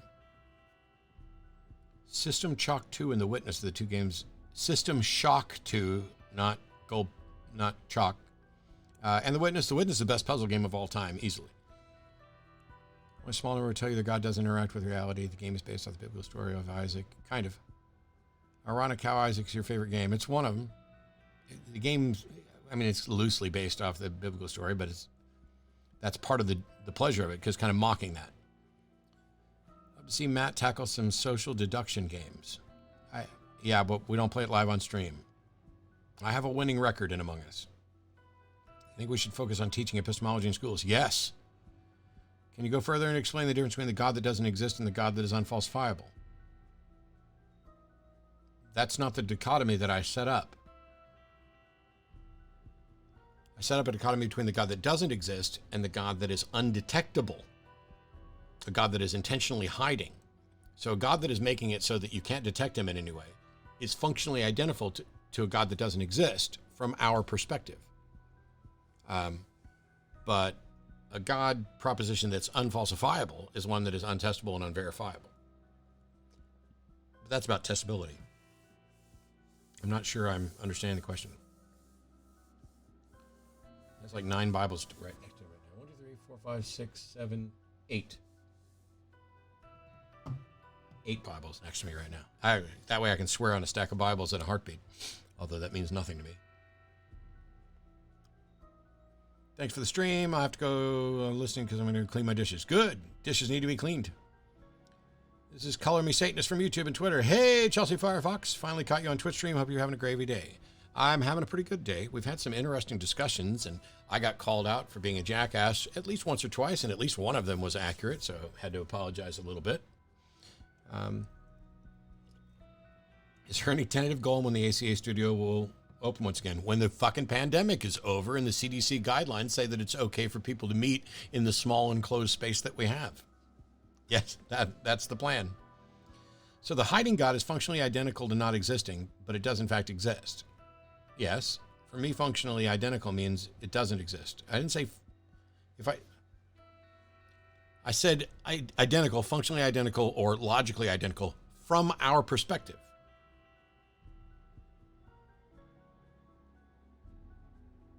I didn't say, matter of fact, I clarified this. I just said from our perspective.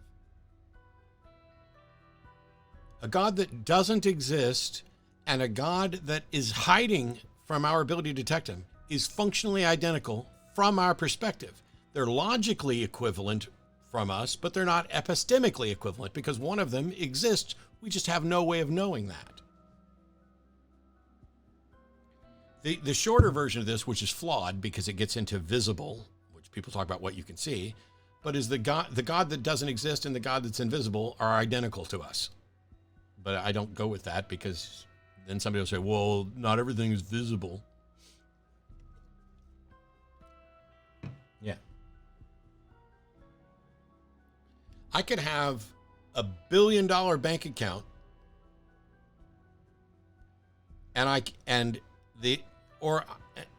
no. Forget I said that. I'm just not going to. Tracing the Dice, episode 602. Kinda, maybe.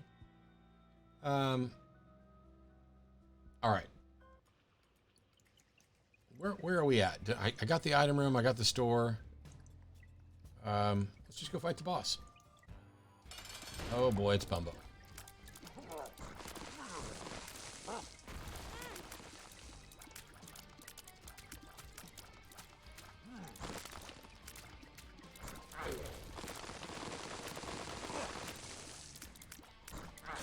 Wow, that hurt.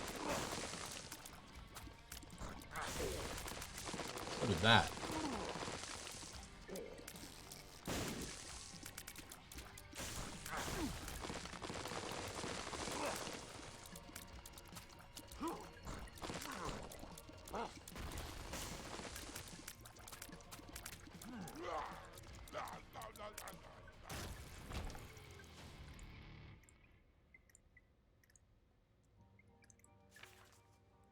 I can't take it.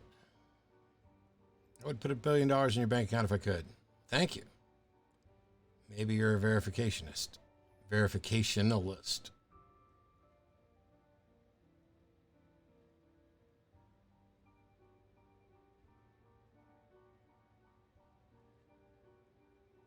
No.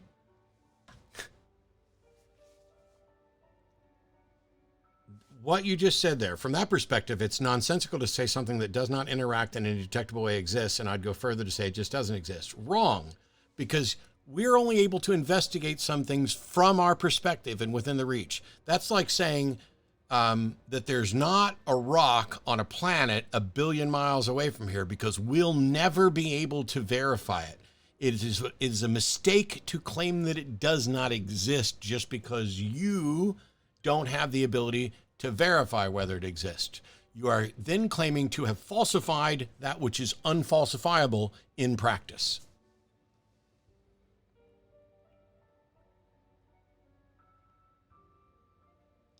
As soon as you say only that which can be verified in principle exists, yes,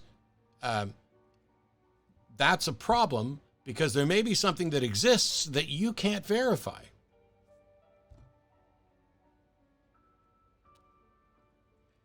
Can we say casual curse words in this stream? Yes, fuck yeah. Could we see the shirt again? Yes.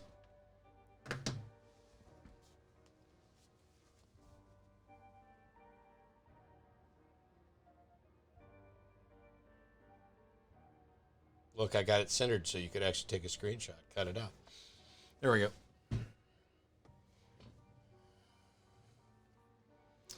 Pretending the God hypothesis, there's more than one, and religion completely vanished tomorrow, what would you want to do professionally? I'd be doing magic. I'd be lecturing on other things. I'd be doing the same thing I'm doing, only instead of focusing on religion, I'd be focusing on all the other pseudoscientific, superstitious things that people believe in that are potentially harmful.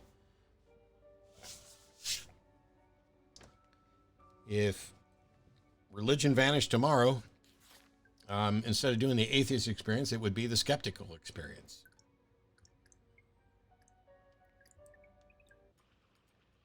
Okay, we need health and probably need to capture some more projectiles because that was really awesome when we had them all. I have 9 coins. I could drop a bomb. The compass isn't going to do me any good. I don't really want it. Spider mod would be good. But I don't think it's... well, it'd be skepticism and humanism. I mean...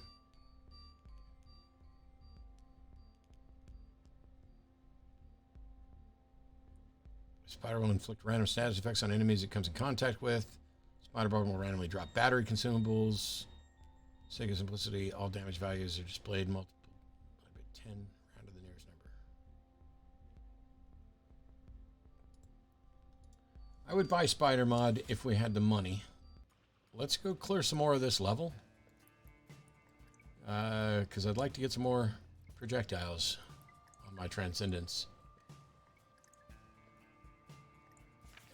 Oh boy, I'm still getting tagged. Here we go. The perspective I was just espousing is not true because it's centered on what I can verify, but I think I was making an equivocation between what I can verify and what can be in principle verified by any process existing anywhere in time.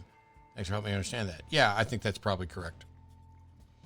If you were to go back to college, which college? Go to college for the first time, what would I study? I mean, if I don't feel the need to go back to college, and at this point, I'm 52. There was a period of time where I thought about being a lawyer, and it's one of the reasons why I have so many friends that are lawyers, and it's not, I don't have lawyer friends because I'm in trouble all the time. I have lawyer friends because I love the process of the law and everything else. I can't stand Amy Coney Barrett, but I have a great interest in the Supreme Court and that stuff. I'd probably do that, if money and time weren't an issue, but I don't feel the need to do that. I'm happy working on skepticism and humanism from the get-go. And if religion goes away, by the time we're living in a utopia, I would just declare myself victor and and retire, I suppose. I wonder if there's a teapot in orbit around the sun or a great juju in the bottom of the sea. There you go. Good job, Ancient Moogle. This game reminds me a little bit of handheld Zelda. It's based on Zelda. We should go back to college for philosophy. I picked computer science instead because I want to make money. That's probably very smart because most of my friends who have philosophy degrees are either teaching philosophy or doing something else. Favorite Zelda game? Probably the first one. Playing Resident Evil 8 at the moment. I've heard things about it. I also heard it was a short game. Somebody came in to complain yesterday that it was a very short game that they paid $60 for.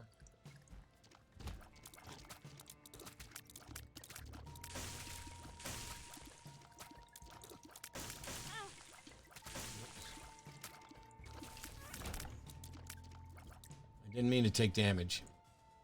I think that should go without saying. I don't think any of us are ever, hey, let me go try and take some damage. Unless I'm, like at a temperance machine or something. Oh, fuck you, game. All right, that was bad. I wasn't expecting that to turn into a bony that threw things. All right, first things first. Whoops. My Stream Deck just locked up. I've never played Halo. I don't have any interest in Halo.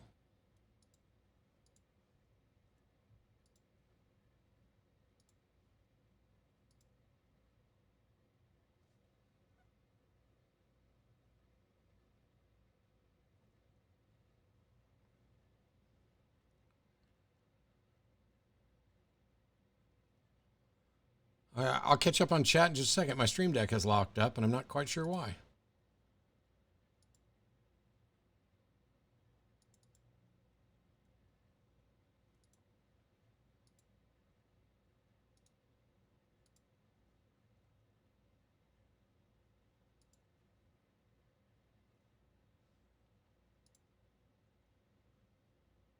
I need to relaunch Stream Deck.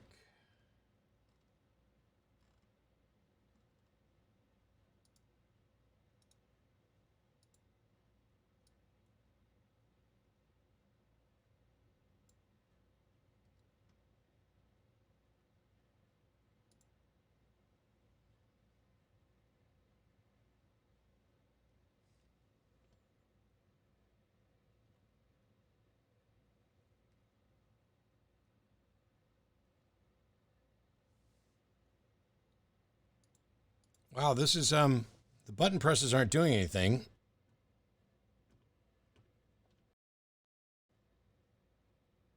My Stream Deck has completely shit itself. Oh, let me answer questions and then we'll maybe play some GeoGuessr.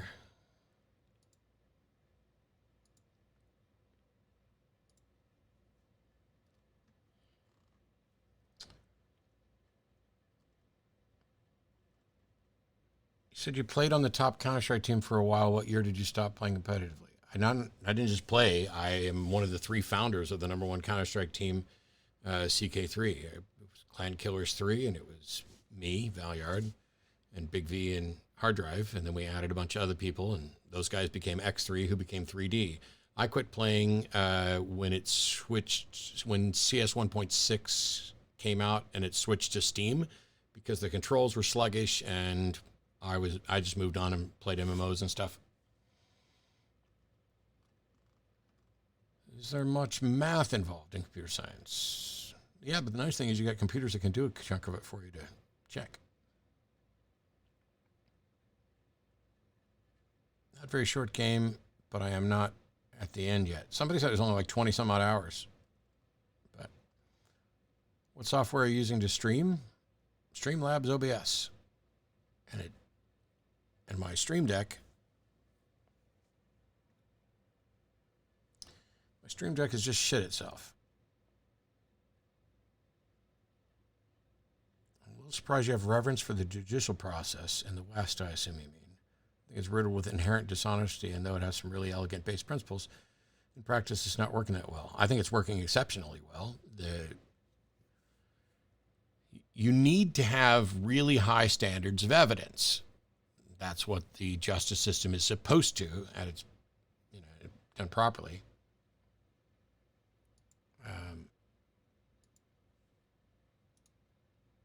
All right, I'm going to have to reboot to reset all this. The stream's going to go down, but only be down for a minute or so, or maybe 3 minutes. You mentioned buying guitars a while back. Mind sharing what you got? I've got a dozen or more guitars. There's a good chunk of Harley Bentons in there because I bought a bunch of cheap ones, but there's no way I could. I brought some of them up and showed them before, but I'm upstairs in the studio, and all of them are downstairs hanging on the walls. But my favorite's still my Taylor 12-string and my Martin 6-string. I have an Epiphone Les Paul Pelham Blue. I don't have an actual Gibson Les Paul. I've got an Epiphone, and then an Epiphone SG, and then a couple Harley Benton Tellys, a Harley Benton PRS copy, a Harley Benton ES335 copy, one resonator that's tuned in Open G, and a bass guitar, a banjo, 2 other acoustic 6 strings, a violin, and a shitty telly I don't like that much. Just unplug the Stream Deck and plug it back in. It's worked for me during a stream. Well, the problem is that I don't know which of these USB cables is the Stream Deck. So give me a minute. I'm going to shut down the stream. We'll reboot, and I'll be back.